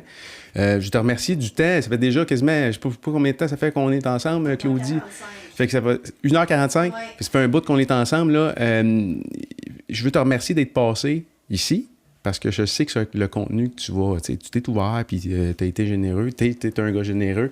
Je sais que tu es super occupé. Je pense que la seule journée où tu ne travailles pas à quelque part, c'est le lundi puis le mardi. Non, le lundi, on est fermé. Puis c'est une des raisons, c'est pas une raison économique, c'est une raison pour qu'on puisse... que moi, peu importe une merde qui peut arriver à la boucherie, je sais que j'ai une journée pour faire ma paperasse ou pour souffler un peu si je dois travailler tous les jours. Puis aussi, ça permet d'être fermé le lundi, mais ça permet que je peux... une fois ou deux par année, partir avec mon équipe, puis on s'en va visiter des fermes, qu'eux aussi puissent comprendre les rouages qui sont derrière tout ça. Fait que c'est... mais, ouais, c'est ça. Mais ce matin, t'es rentré ou prendre tes courriels, puis tu t'es emmené ici après. Je retourne après aussi. Tu vas retourner après, fait que je veux te remercier, mais ce que je voulais surtout te dire, c'est que t'es un exemple que premièrement, t'es un exemple que trouver sa passion, ça se fait pas du jour au lendemain. Avoir un succès, ça se prépare. Puis l'autre chose, c'est que c'est pas nécessairement... C'est pas obligé d'être hyper stressant puis de tout chambouler une vie, d'être un entrepreneur. Si tu as trouvé ta passion puis que tu es dans ton chemin, tu as juste besoin de t'assurer de rester dedans. Ouais. Que quelque part, tout ce qui doit arriver va arriver. Je sais pas si tu es d'accord avec ça. Oui, puis il y a aussi un autre aspect que j'ai pas parlé, c'est qu'une des raisons qui m'empêchait de me lancer là-dedans, c'est que j'ai vu aussi mes parents qui ont parti de la boucherie, à quel point ils étaient moins présents pour les enfants qui ont travaillé très, très fort, qui sont investis, de voir la dynamique de couple aussi. C'est pas évident d'être en couple dans une entreprise. Donc, pour moi, c'était clair que je partais pas une boucherie en couple. C'est ça, je voulais pas avoir ce modèle-là. Ça peut fonctionner, des couples en entreprise, mais moi, j'ai fait non, je ferai pas ça. Après ça, je veux avoir du temps pour aller sur les fermes, pour avoir du temps pour moi. Je veux être un père présent. C'est surtout ça. J'angoissais sur le fait que je serais pas un père présent si je me pars en entreprise, je serais pas là. Puis à un moment donné, j'ai fait non, c'est si je décide de mettre en priorité que je vais être aussi... Oui, il y a des aspects négatifs comme parent d'être entrepreneur. Tu sais, des fois, OK, les enfants, je suis désolé, on n'ira pas au chalet, il faut que je travaille parce qu'un employé s'est blessé. Ou... Ça fait partie de la réalité, mais il y a tellement de positifs aussi derrière ça, de voir un père qui s'accomplit, qui est heureux, qui est positif. Là, eux, ils connaissent les réseaux agricoles, le même que le mien. Ils sont super stimulés, mes filles, par rapport à ça. Mais j'ai décidé d'avoir plus d'employés pour me libérer aussi, pour pouvoir, OK, quand j'ai la garde des filles, la fin de semaine, j'ai la garde, tous les dimanches, c'est sûr que j'ai off, je suis avec les filles. L'été, on passe beaucoup de temps. Je me suis libéré les débuts de semaine pour pouvoir être avec elles, pour pouvoir me promener. Fait que j'ai réussi à me créer un modèle aussi que oui, je fais moins d'argent, mais j'ai pas les grosses poches en dessous des yeux. Là. C'est le fun. Je suis pas épuisé de la vie, même si je suis en démarrage. Mais ça, c'est des choix que j'ai faits. Oui, il y a eu la clientèle qui a été là dès le départ, ça l'a aidé. Mais je serais beaucoup plus rentable si je travaillais plus. Mais c'est des choix que je fais. Tu as une histoire super inspirante, puis je pense que les jeunes, ils gagnent à l'entendre, puis peut-être même à avoir l'occasion ou la chance de te côtoyer. Penses-tu que dans les champs, c'est quoi? C'est, dans le champ. Dans le champ. Oui, ma blonde, ces événements. Ce qui est en fait un livre que Julie a écrit un livre, mais aussi organise ces sorties-là. Penses-tu que ça pourrait être une activité qui pourrait être le fun à faire avec des des jeunes de 12 à 17 ans, parce Ben, qu'on est oui. impliqué beaucoup dans les maisons Exactement. des jeunes. Oui, Puis ben- ça pourrait être quelque chose qui pourrait être le fun d'organiser avec une maison des jeunes. Je sais pas, qu'est-ce que t'en penses? C'est très possible. C'est peut-être pas à court terme, mais là, tu devances un peu tout ça parce que c'est dans les plans de transformer tout ça en OBNL. Donc, une des vocations de Prenez Champ pourrait être justement d'amasser des fonds pour pouvoir amener des jeunes dans les lieux agricoles pour comprendre le système alimentaire, comment que ça pousse des Eh oui. tomates, comment que ça pousse. Fait que oui, c'est vrai que tu en parles parce qu'on s'en va vers ça. Ouais. Bon, mais si tu veux roder cette idée-là, on trouvera, nous autres, de notre côté, des jeunes, puis on occupera peut-être Julie, là, cet été, une journée ou deux ensemble. Là. Tu pourras peut-être y parler de l'idée, là. Hey, ça a été le fun de te voir, Pascal, aujourd'hui. Merci d'être déplacé. Merci tout le monde. Merci Claudie à la régie. Puis merci à Sébastien là, qui nous a mis en contact. Puis ça a été super le fun de te voir aujourd'hui, Pascal. Merci J'espère à qu'on toi. va se revoir bientôt. Cool. Merci.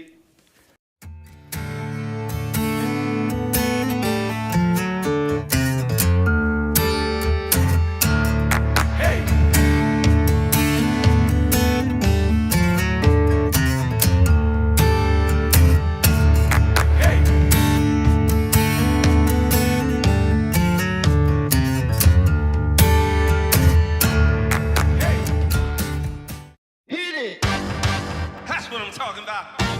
Wait! Okay, now, from the beginning.